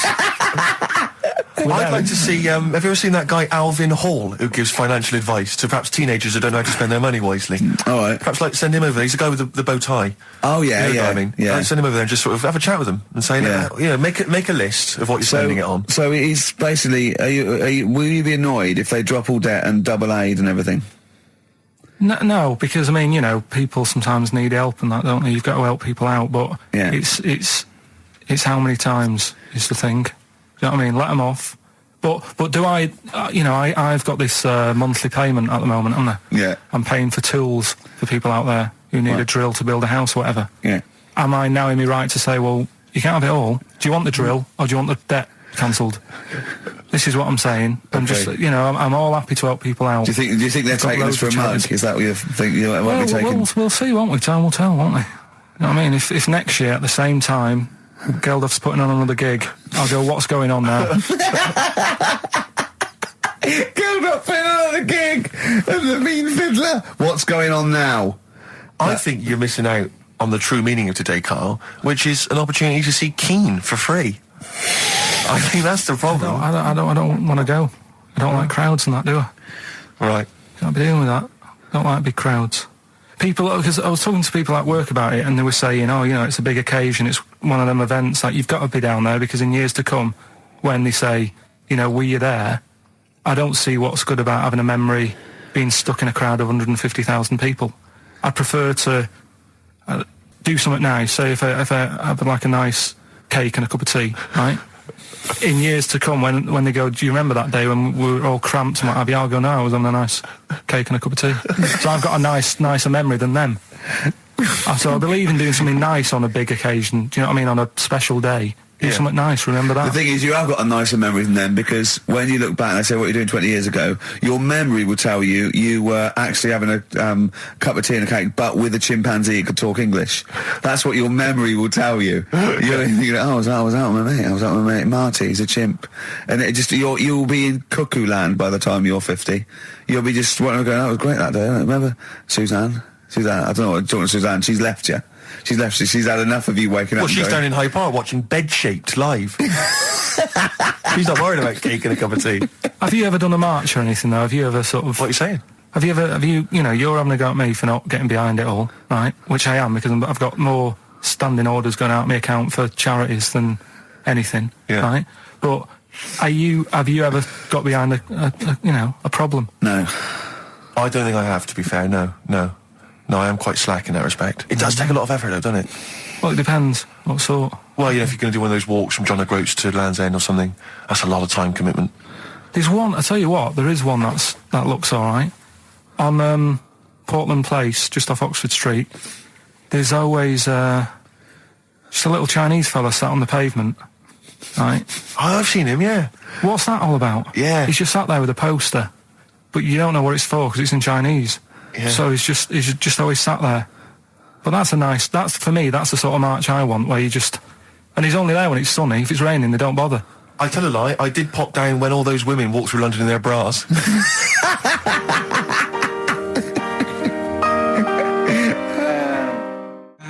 Embrace and Gravity on XFM 104.9. We've had a couple of texts. People obviously can text in 83XFM. That's the text number for the big quiz that's coming up shortly. Rockbusters, still your opportunity to win some of those cracking prizes. Enter your name in the draw if you can unravel the, I don't know what you call them, conundrums that Karl set. Sort of. We've had a couple of texts. Obviously, we're leaving early today. This is a shortened show and our last show of this run. But we've got to leave early. We've got to go down and try and make poverty history. But Rob's texted and he says, only an hour and a half today. Well, poverty does have some benefits then. He's a fan. He understands the show. Who was that little fella that used to write in who hated the show? I forget his name. I haven't heard from him for a while, actually. I don't know what happened. No. Maybe he realised that if he hated the show so much, the obvious thing to do was to switch off. Maybe that finally dawned That's on him. annoying. What's his name? Someone remind us of his name. I like people who hate us to carry on listening. Yeah. It just gives it an edge, doesn't it? Yeah. It's the fact that, you know, that you're annoying someone. I mean, I love annoying people. I know you do. I know. So you're like a kind of walking Chinese water torch. Yeah, exactly. Yeah. Have we got Ladder 49 today? Rick, there's a number of cracking DVDs, as ever, on Rockbusters. We've got The Life Aquatic with Bill Murray. We've got Howard and Kumar Get the Munchies, hilarious stoner comedy. And Batman, the animated series. And Ladder 49, there it is. Phew, Phoenix, yes. John Travolta. If you've ever seen Ladder 49, you can give us a quick text review on 83XFM. I'd be interested to know if it's Why are actually we worth giving watching. away one a week for the last 6 weeks? Yeah. Well, we better do them then. Let's do Rockbusters for the last time. You can win those amazing prizes. All right. As always, just a little cryptic clue, some initials of a band or an artist. Work it out, email in or text in. That's it, isn't it? Mm-hmm. Right, the first one. Richard's kid Yeah. cuts hair for a living. Right? Richard's kid cuts hair for a living. Right? Initials ED. Right? BD. Richard's kid cuts hair for a living. Second one. I have a problem saying the French word for well. Right? I think that's the right word anyway. Well. I have a problem saying the French word for well. So what's that? That initial there is K. Right, band or artist. And then the third one, you take 8 kebabs, 2 kebabs, 57 kebabs, times it by 27 kebabs. Right? The fella is struggling to work it out. What's that? What's going on there? Right? It's a good question. DS is the answer there. 8 kebabs, 2 kebabs. I've got it. 57 kebabs times it by 27 or what have you. Fellas struggling working it out. What is I've it? got that one. DS. So just email in ricky.gervais@xfm.co.uk or on the text 83936. Yeah, and you can win Ladder 49 and those other DVDs. Plus, you go into the draw, which we'll do before we leave, and you can win the signed by Matt Groening, personally drawn Homer Simpson. We've got the Spinal Tap poster signed by Christopher Guest, and also the original artwork of us as Flanimals. But they've all been framed. They've done a brilliant job. It really is a nice prize. I mean, almost too good to give away. A little bit annoying. Is it too late to take that back? Well, I was thinking we could sneak in a copy. Yeah. Just a very bad photocopy, so it goes grey and Yeah. No, they're all originals. So get texting. All right. XFM. REM, Night Swimming, beautiful song, brilliant band. I've got to introduce them, and I'm actually nervous. Yeah. I never get nervous. You never get nervous, do you? I never get nervous, and I get a little adrenaline rush. It just takes, 80% of the world's population to be watching you, and then you get a little bit jittery. And I don't know what to wear. No, this is interesting actually. I don't know. No. For a moment there, I was thinking maybe Ricky's got to pop home first before he goes down to bring on the band. But if you are watching it, or if you're there, obviously not there. If you were there, you wouldn't be listening to this. But if you're watching it on TV, do check Ricky out, because how do you describe that particular look? Ricky's wearing sweatpants. I assume they're sweatpants. They're not pyjama bottoms, are they? They're sweatpants. They're sort of. And you've got just a white t-shirt, cheap plain white t-shirt. Yeah. And basically Ricky is wearing. It's like he's made so little effort. The only way he could have made less effort was if he wasn't wearing any clothes. If he was just wearing his underpants that he slept in. But he's actually bothered to put on a t-shirt and a pair of sweatpants and some trainers. Yeah, well. Jonathan Ross is going to probably be wearing a suit, one of his, expensive suits or whatever. And, but he won't be as comfortable as me. Well, true. Did it not occur to you for a moment to maybe make slightly more of an effort? Perhaps put on a jacket? A jacket looks silly with tracksuit bottoms. Well, again, you could have changed the tracksuit bottoms. I mean, they're a mainstay of the outfit, are they? It's like they're not changing for anything. Yeah. I've got very little things that I haven't got a drawstring or elasticated waistband. No, sure. I don't want to be bothering with buttons and zips and hooks. There's going to come a point, isn't there, where you're just going to wear, I don't know, smocks. Baby grow. Baby grow. A baby grow with a flap. Yeah. That'd be great, wouldn't it? Those little mittens. Yeah, all in. Yeah, that'd be great. And then an oven glove, so I can just get stuff out of the oven, eat it, let it drop everywhere. Yeah. Right, and then just get out of the baby grow, put a new one on, a clean one on. Or those kind of red flannel things with the which cowboys wear. Yeah. The kind of buttoned up bit in the back. The old cowboys. Yeah. Grandpa, he comes out with the shotgun. Exactly. And yeah, the long johns. Well, how's it going with Rockbusters? Anyone got the answers? Actually, one guy has texted in, James in Deptford, he's offered some answers, and he says here, the guy that hated us, famously, of course, we should have remembered, Dickie Anderson. Dickie Anderson? Richard Anderson, of course. I don't know if Dickie's still listening. If he is, obviously email in ricky.gervais@xfm.co.uk and tell us what you've been doing, how you can keep him busy and stuff. Yeah. Nice to hear from him. Chris Campling hasn't called, has he, either? No, The one that thinks that not only is this whole show scripted, imagine that, right, but that Karl is a character created by us. Yeah. He's actually an actor. Oh, if only we Look could at take credit that, for a that. shaved monkey we got. I'll tell you, you're going to go along later to the Live 8 gig and you're probably going to see some bands that are going to make an effort to entertain you, but if you want entertainment, Rick, you know it. Go on. There's only one person to book. Go on. Me. If you you're perhaps Yeah. going to do because I'm obviously a top DJ on the radio, but where I really come into my own is DJing in any kind of club environment. Well, you told me you were DJing, I didn't go to it, DJing at a party, and you said the place was rocking. The place was roaring. And I loved it. Karl just said he was there and they weren't. Well, that's nonsense, Karl, They because you weren't, know so- very well that when I'd put on a tune, they'd cheer. Yeah, but it was late on in the night. They would have done that, whatever you put on. That's nonsense. No, they were happy and everything. I'm not saying they weren't having a good time. It was your party. It was all right, but they weren't going mental like you're sort of making up. They were definitely going mental. When I put on the Proclaimers, they could not believe their luck. They would have walked 1,000 miles. Was it good though? Were they really? What were they doing? They were dancing, were they? It's dancing and that, but they weren't sort of cheering, going, more and all that at the end. What are you talking about? Oh, Take On Me wow. came on, the big cheer went up. Oh, I don't know who to believe. I've been there, done it, Steve. I've been the DJ as well. Oh, it might be jealousy. It I might think be there's like professional jealousy there. yeah.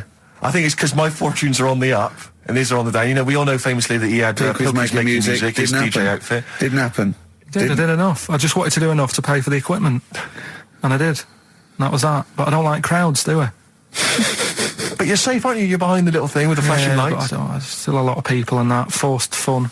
Don't like that. Forced It's fun. not forceful. They haven't got to It dance is. if they don't want to dance. Yeah. Don't like it. What do you mean your fortunes are on the up? Anyway, DJ. Where Well, I'll tell you, I was hired. Well, I say hired. I did it as a favour to a friend. His wedding the other week, and I got there. I was thinking, yeah, because everyone had their little role to play, and then people were doing a good job. I love you taking it seriously. And I did. I going to a spent wedding. ages putting together some CDs, special selection I CDs. love that. Because what I did is I burned them on iTunes. Did you turn up with your own headphones round your neck? Own headphones, wearing a suit, but headphones. Metal case. Didn't need it. Just had them all in one small box. Brilliant. Boom. I thought this is good stuff. I got some classics here. Give me an example. Give me an example of that, like the first hour, the warm-up hour. Rick, I'm coming straight in with Frankie Valli, Oh What a Night. Brilliant track. I mean, when those beats start at the beginning, who's not getting on the dance floor? Wait a minute, what's this following up? Go on. It's the Jacksons. Well, I Want You Back? I Want You Back. Brilliant. It sounds good at the moment, Karl. Yeah. So I'm thinking, at least I'm gonna roar this, because they laid on a good spread. The ceremony was nice, food was nice. I'm thinking this is going to be the piece de resistance. Yeah. Alarm bell started ringing. Why? When I realised there was a marquee outside. Of course, it's a balmy summer evening.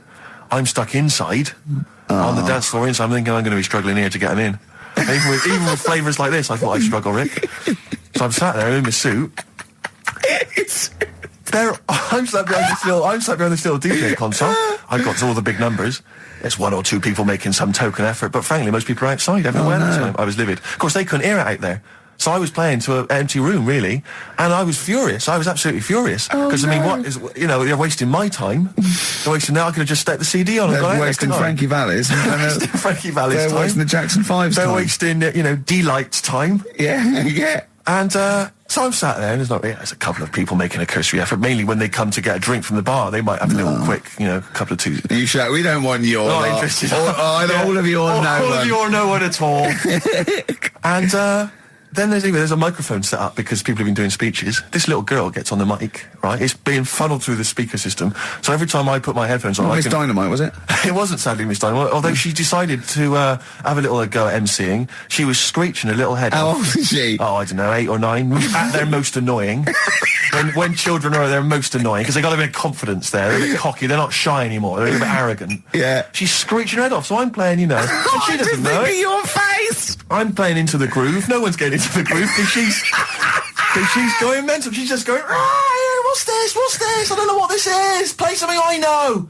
I'm thinking I haven't got any bloody DJ Otsu or Crazy Frog. I'm not going to play what you. So she's just screeching along, ruining it for everyone. And I say everyone, there was no one there. So me, she was ruining it for me. I bet you were really I was angry. furious. But of course as well, every time she screeched, it went through my headphones. So of course and then her dad comes along, right? And I'm thinking, all right, he's seen I what's just happening. imagine you in your suit, sweating, getting annoyed at someone Livid. ruining your set that Yeah. no one's listening That no one's to. listening to. I think, her dad's coming over. He's going to put pay to this. He's realised that, she's causing a disturbance. He comes over there, joins in. No. Sits her on his lap. He's just saying, hey, she's having a whale of a time. I'm thinking I'm furious. I'm thinking it's his responsibility to shut her up. He's not Yeah, going to do anything. I What can I agree. do? I can't step in. No. And I know very well that if I interfere, he's going to say, oh, well, she's enjoying herself and no one's dancing anyway, and we'd have just got into a fracas. Yeah. I didn't want to start a fight. No. Because So, I don't know, but he'd have knocked you out, wouldn't he? Someone would have got knocked out. And I'm not saying who it would have been, but, but there would, to bear in mind, Rick, there would have been 2 of them. And so I didn't want to get into a fight with him. And anyway, so I'm playing. Anyway, so my friend came along. He realised what was happening, and I didn't have the guts to unplug the microphone because he'd have known. You see. Yeah. So I got my friend to do it when she had her back to me. So he pulled the plug out. The microphone went dead. She went, "What's going on?" I went, "I don't know what you're talking about." I said, "I don't know." She said, "Where the microphone's?" I said, "You must have broken it." I don't know what's going on. Someone will probably make you pay for that. And anyway, at least we shut her up. That is great! But it really went from bad from worse. And there's that thing when you panic, you start panicking, so you're putting on a lot of flavours that you would have saved till the last hour. What are we talking? Boom, boom, shake, shake, exactly, you're throwing him in early. Love Shack's coming on way too soon. Really? Oh, Love Shack before 11. It's heresy, but I had to do it. But anyway, in the end, I made the bride go and get some people in. I said, look, it's your special night, all right, and they're going to enjoy this. I'll be honest, love, this is a washout, and it's up to you Exactly. to turn this wedding around, or I'm walking. I'm walking, and I tell you, they're going to have a sour memory of this evening unless you bring some people and in. get everyone in dancing. So she got him in at the end, and Brilliant. And I'll tell you this, Karl. I mean, I don't know what you say, but they were loving it. They were absolutely loving it. A bloke came over and said, have you got Amarillo? I said, no, but I put on something even better, Delilah. I mean, wedding crowds always go for Delilah. A song, of course, about old man killing his wife. It always goes down very well, strangely, at weddings. They get into a sort of hokey-cokey thing. They went berserk for it. And I was following it up with, I had the monkeys, I had all sorts going on. Brilliant. Of course, you know what happens. What? I'm going great guns. People are absolutely loving it. They're rocking it. I throw in, I had something cracking on at the end. Come On Eileen, of course, was on. People were going berserk for it. Which is unfortunate because the bride's name was Eileen. Yeah. And then the bride pipes up. I'm throwing the bouquet. So they all traipse off outside again. I was furious. Oh, no. I plugged the microphone back in. I said, what are you doing?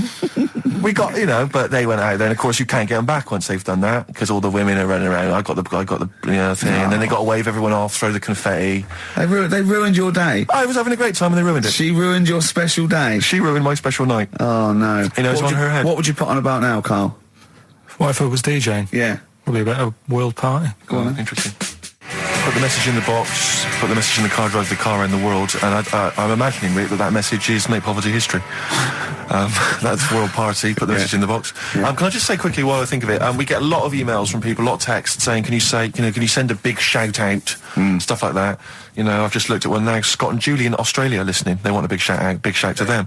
But there's so many people that do it, and I'm obviously just want to say, sorry we never get to your emails. We're very, very lazy. We never really get to look through them. But we obviously do appreciate you emailing in, texting in, stuff like that. And also, can I send a big shout out to my grandparents, who I believe might be listening on their new digital radio? They're pretty high tech. Very nice country. Yeah. Are they the merchants of Bristol? Merchants, yeah. Props Good. to them. Props to them, yeah.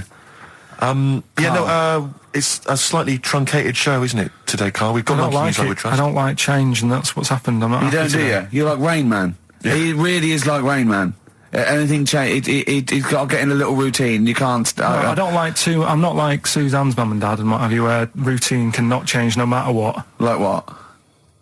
Well, we've talked about it where, if it's a Tuesday, I'm having sausage, egg and chips no matter where I am. That's what they're like. Right. That's what they'll remember, actually. When I'm saying about stuff about Live 8 and all that, people will remember. If people said to a dad, you remember Live 8? Okay, what day was it on? Tuesday. Well, I had sausage, egg and chips. Nothing changes. But the thing is, today, normally we have a bit of a, I know what we're doing where and all that, and it's all sort of messed up. We don't usually know what we're doing where. We say, what should we do next? No, You go, what? but I know, like, Rockbusters has been done early.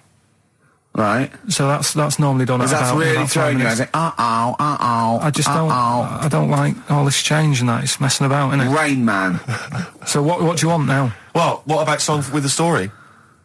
See, right. Well, last week. Look at him, he's in a genuinely foul mood. No, he's actually rocking. Yeah. He's actually rocking like Rain Man as well. Last week we did, like you say, Eric Clapton. This is the section where we play a song with a story. I think every song, if it's a good song, it's got a story. You've got to listen to it, sort of, from the start. You get in the middle, you're going, oh, how's it going to end and all that. Yeah. You wait another minute, you know the ending, you're happy. But the thing is, as Steve said, sometimes you're disappointed with it, so it's not a good story. And as Steve said, I'm not sure you're finding what you need in a song for a story. Why don't you read a book, a novel? If you want a really good story that engrosses you, why don't you read a book? You're not going to get it from a pop I haven't song. got time for a book. Song's 3.5 minutes. And that's it, is it? And that satisfied you? Well, yeah, it gets you thinking for a few minutes, then you move on.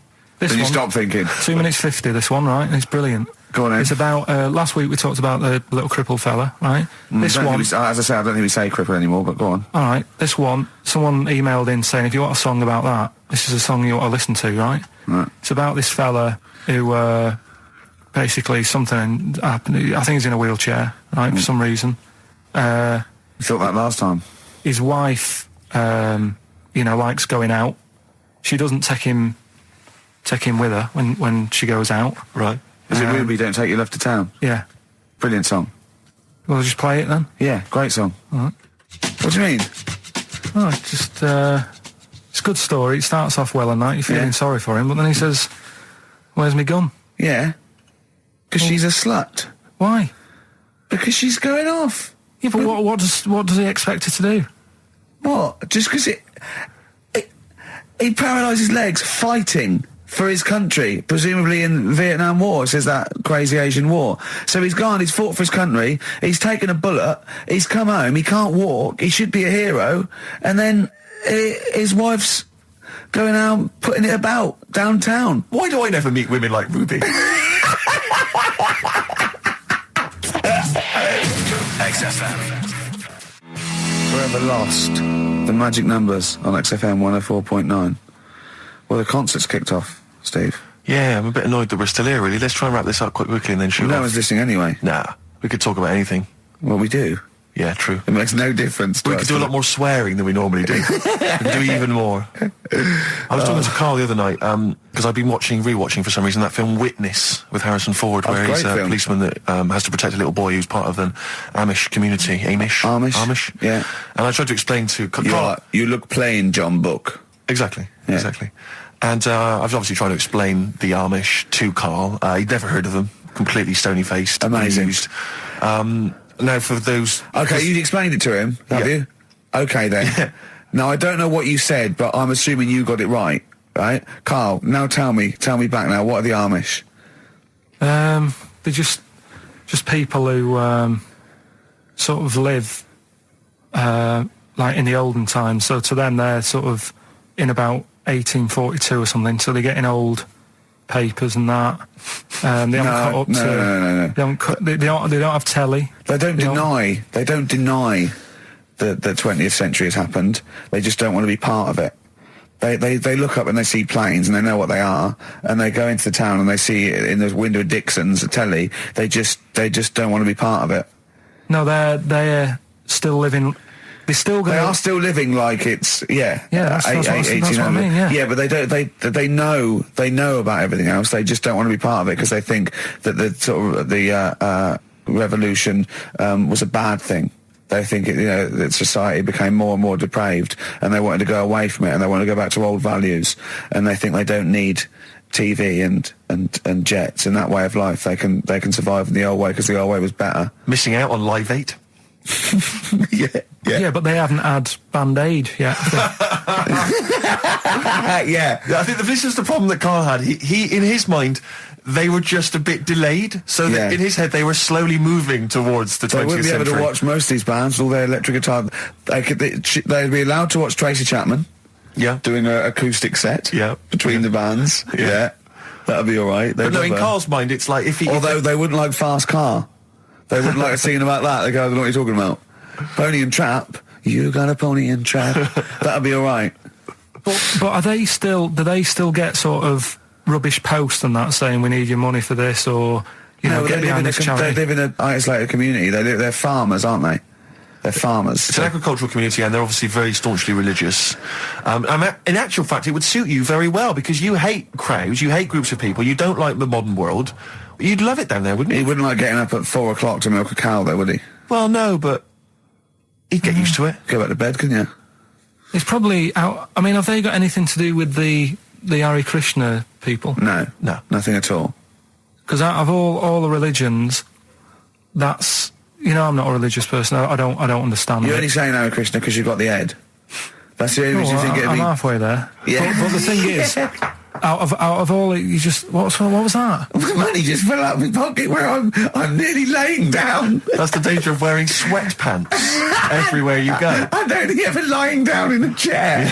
No, I'm I've never been a religious type. If people want to do it, I let them do it and what have you. Good of you. But out of all of them, I want one that's not going to take over your life. I don't want one where you've got to get up 3 times a day and you've got to go and pray and that you've got to get up early. Forget that. It's getting in the way. But if it's something like...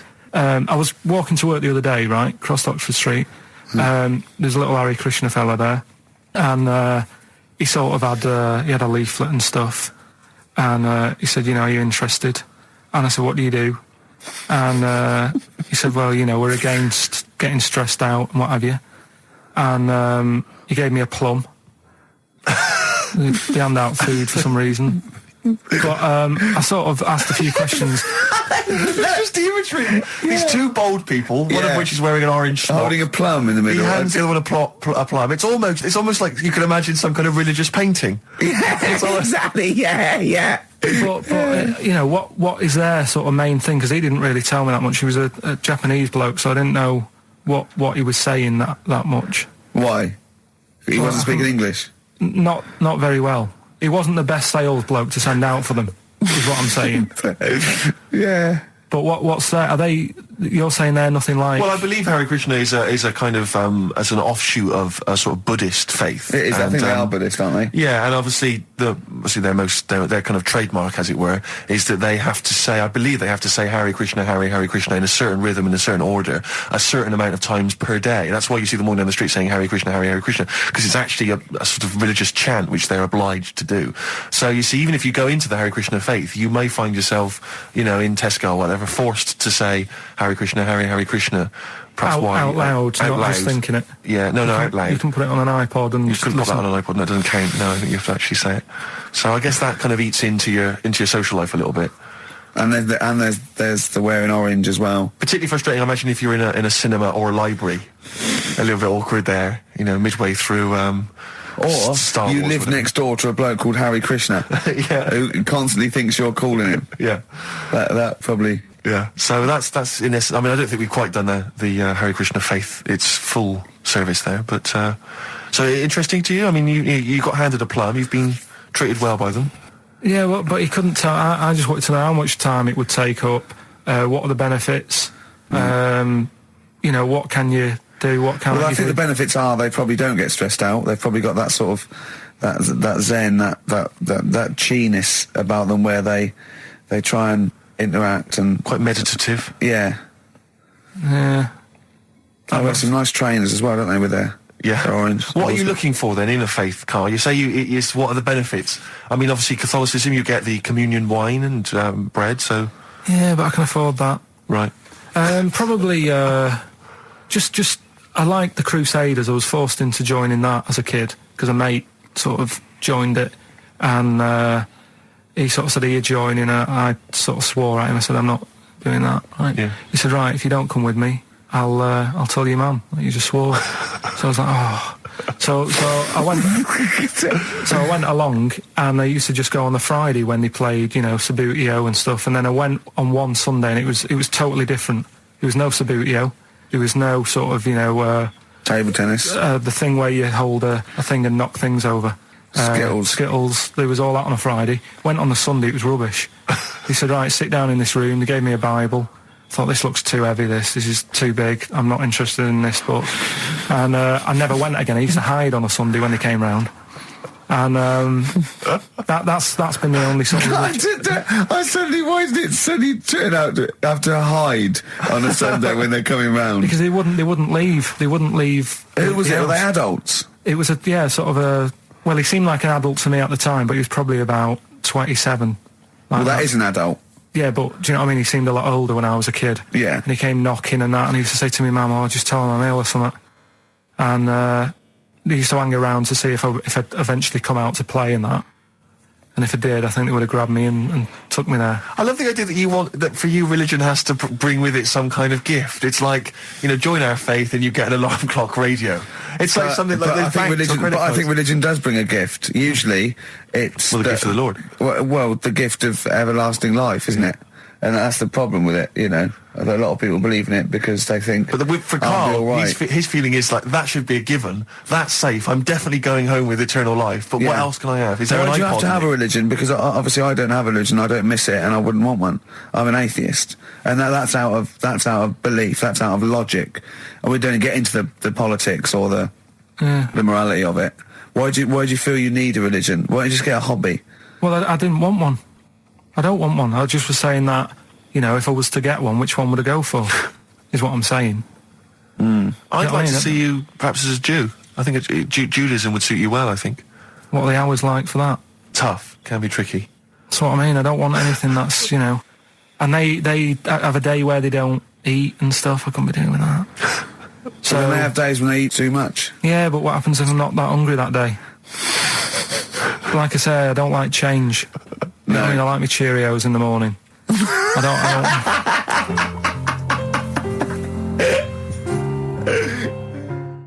I still have that other girl in my head by Elvis Costello and Burt Bacharach on this final XFM show. Ricky Gervais, Steve Merchant, Karl Pilkington. Well, we nearly got to wrap it up. I think we've got to do the Rockbusters winner and give someone those lovely prizes. Monkey News, then we're out of here. We'll maybe come back, maybe do some Christmas specials. I don't want to make any promises. Right then, first one was Richard's kids. He cuts hair for a living. Yeah, what's that? That was, well, try and work it out. No, you know. there's no point. Dick's son, yeah, he was a barber. Barbara Dixon, right? Doesn't work. Dixon, well, again... Barbara Dixon. Right, Her name wasn't Barbara Dixon, was it? So, that's that one. Did Ronnie Corbett ever say, ladies and gentlemen, Miss Barbara Dixon? Second no, one... he never did, did he? He never did. I have a problem saying the French word for well. What's the French word for well? Bon, isn't it? That's good. What? No, that's good, though. Bell? Well, no, what? Isn't it bien? Yeah. Yeah, all right. I have a problem saying it, so I can't say it. I can't say bien. I can't say bien. Can't say Kasabian, right? So they managed to work that one out. That's say, one of your worst. That can't say bien. Can't say bien. Can't say bien. It's not. No. And the last one. Work. That's terrible. 8 kebabs, 2 kebabs, plus 57 kebabs times 27 kebabs. This fella is struggling working it out. What's the answer there? DS, right? A Donna sum. Right, so he's struggling working it out. It's a Donna sum, right? So they got that right as well. So what was the answer? Donna Summer. Donna Summer. Yeah, Donna Summer. So just pick So pick went out one, on a Steve. high then. Steve, just pick one. We went out on a high. That was shocking. What about let's have a look. There's Well, it's the first one to get all three. Steve, what's the first one with all three? Well, there's so many here. Yeah, but this is the first one that came through in time-wise. probably that one. No, I don't like Rob because he's been slagging us off. In fact, no, let's give it to Rob. He hates If he's the show. first, if he's the first... No, to be honest with you, Rob's been slagging us off, but at least he knows. I mean, at least he's got some taste. Yeah. You know? Yeah, well, what if he was the first, then Rob's the winner? Well, yeah, well, give Rob, he gets Ladder 49 and a bunch of other DVDs, but that means he goes straight into the you're hat putting him for in the there big now. draw. I'm just going to write his name now, I'm going to throw that straight in the hat. I can imagine that no one, even the people who've entered, are that excited. Not because the prizes aren't great, but I'm worried that they don't appreciate it, Rick. Do you know, I get the feeling that our listeners, they just don't appreciate the fact that we've gone to all this trouble. We've got the Homer Simpson drawing and things like that. I just feel like these people don't deserve it. Do you know what? It's weird. I just wish we had a better quality of listener. Like, people who listen to Radio 2, they deserve it. You know, they're elderly and infirm, some of them. They could really, it would really cheer them up. But our lot, you know, drug addicts. Yeah, let me pick you it know, out. truck drivers. So I've just put all the names in the hat, all the previous winners from the previous weeks, and Who's Rob as put it well. out? Is this Pilky going to put it out? Do you want Pilky or do you want Ricky? Oh, well, let's have the shaved monkey do it. All right. Plunge your hand in there. It's just that's one, isn't it? That's it. there? Just pull that one out. Check who it is. Right, it's Gavin Thompson in Edinburgh. Well done, Gav. Are we going to get them up there? That's not his problem. You got to post them. You got to pay. They're amazing prizes. Yeah, but the Spinal Tap one, it's about 5 foot, isn't it? Well, they can post it. It'll cost them a few quid. It's a radio station. I think he should have to come and collect it. No, just because then it'll at least Hold on. it'll prove that Where's he's he interested. from?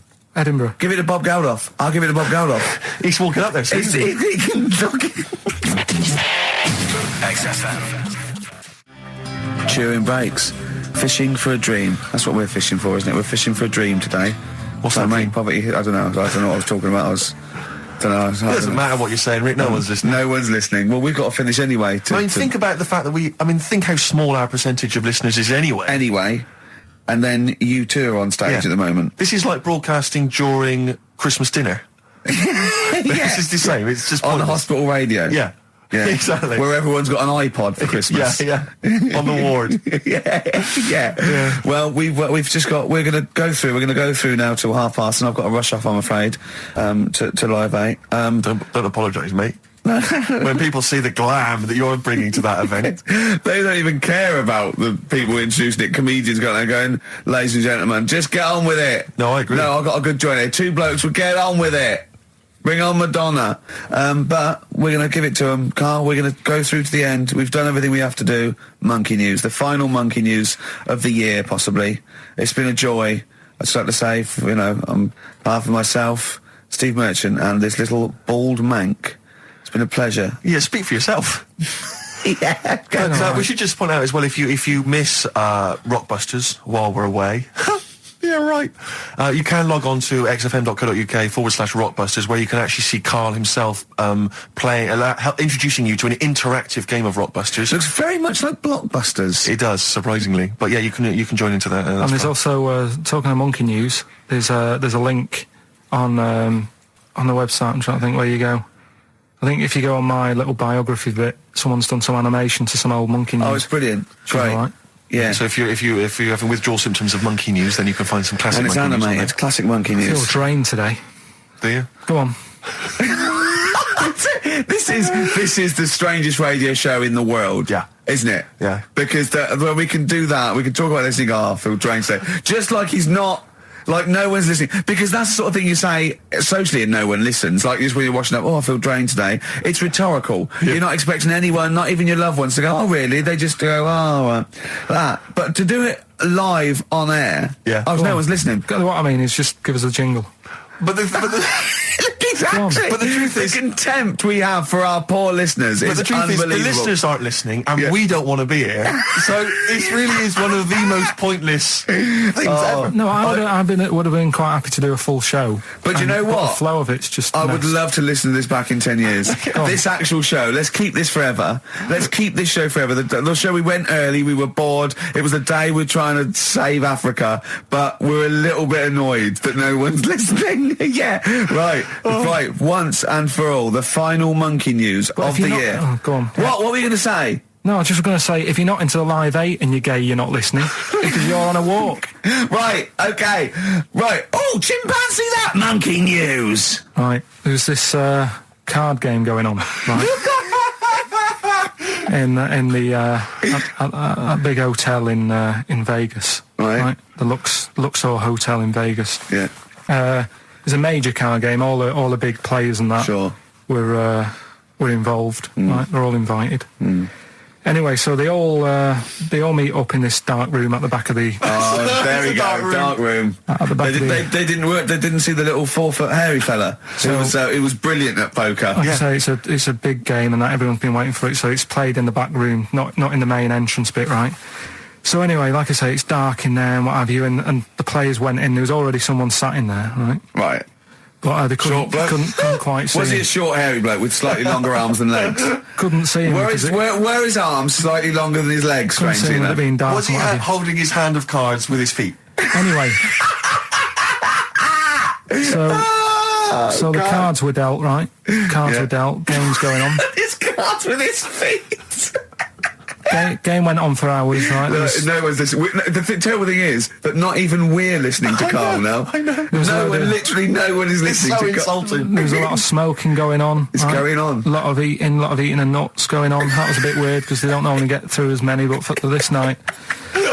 So, come on, let's just play Bruce. Goodbye, everybody. See you maybe at Christmas time. Goodbye. Yeah, right.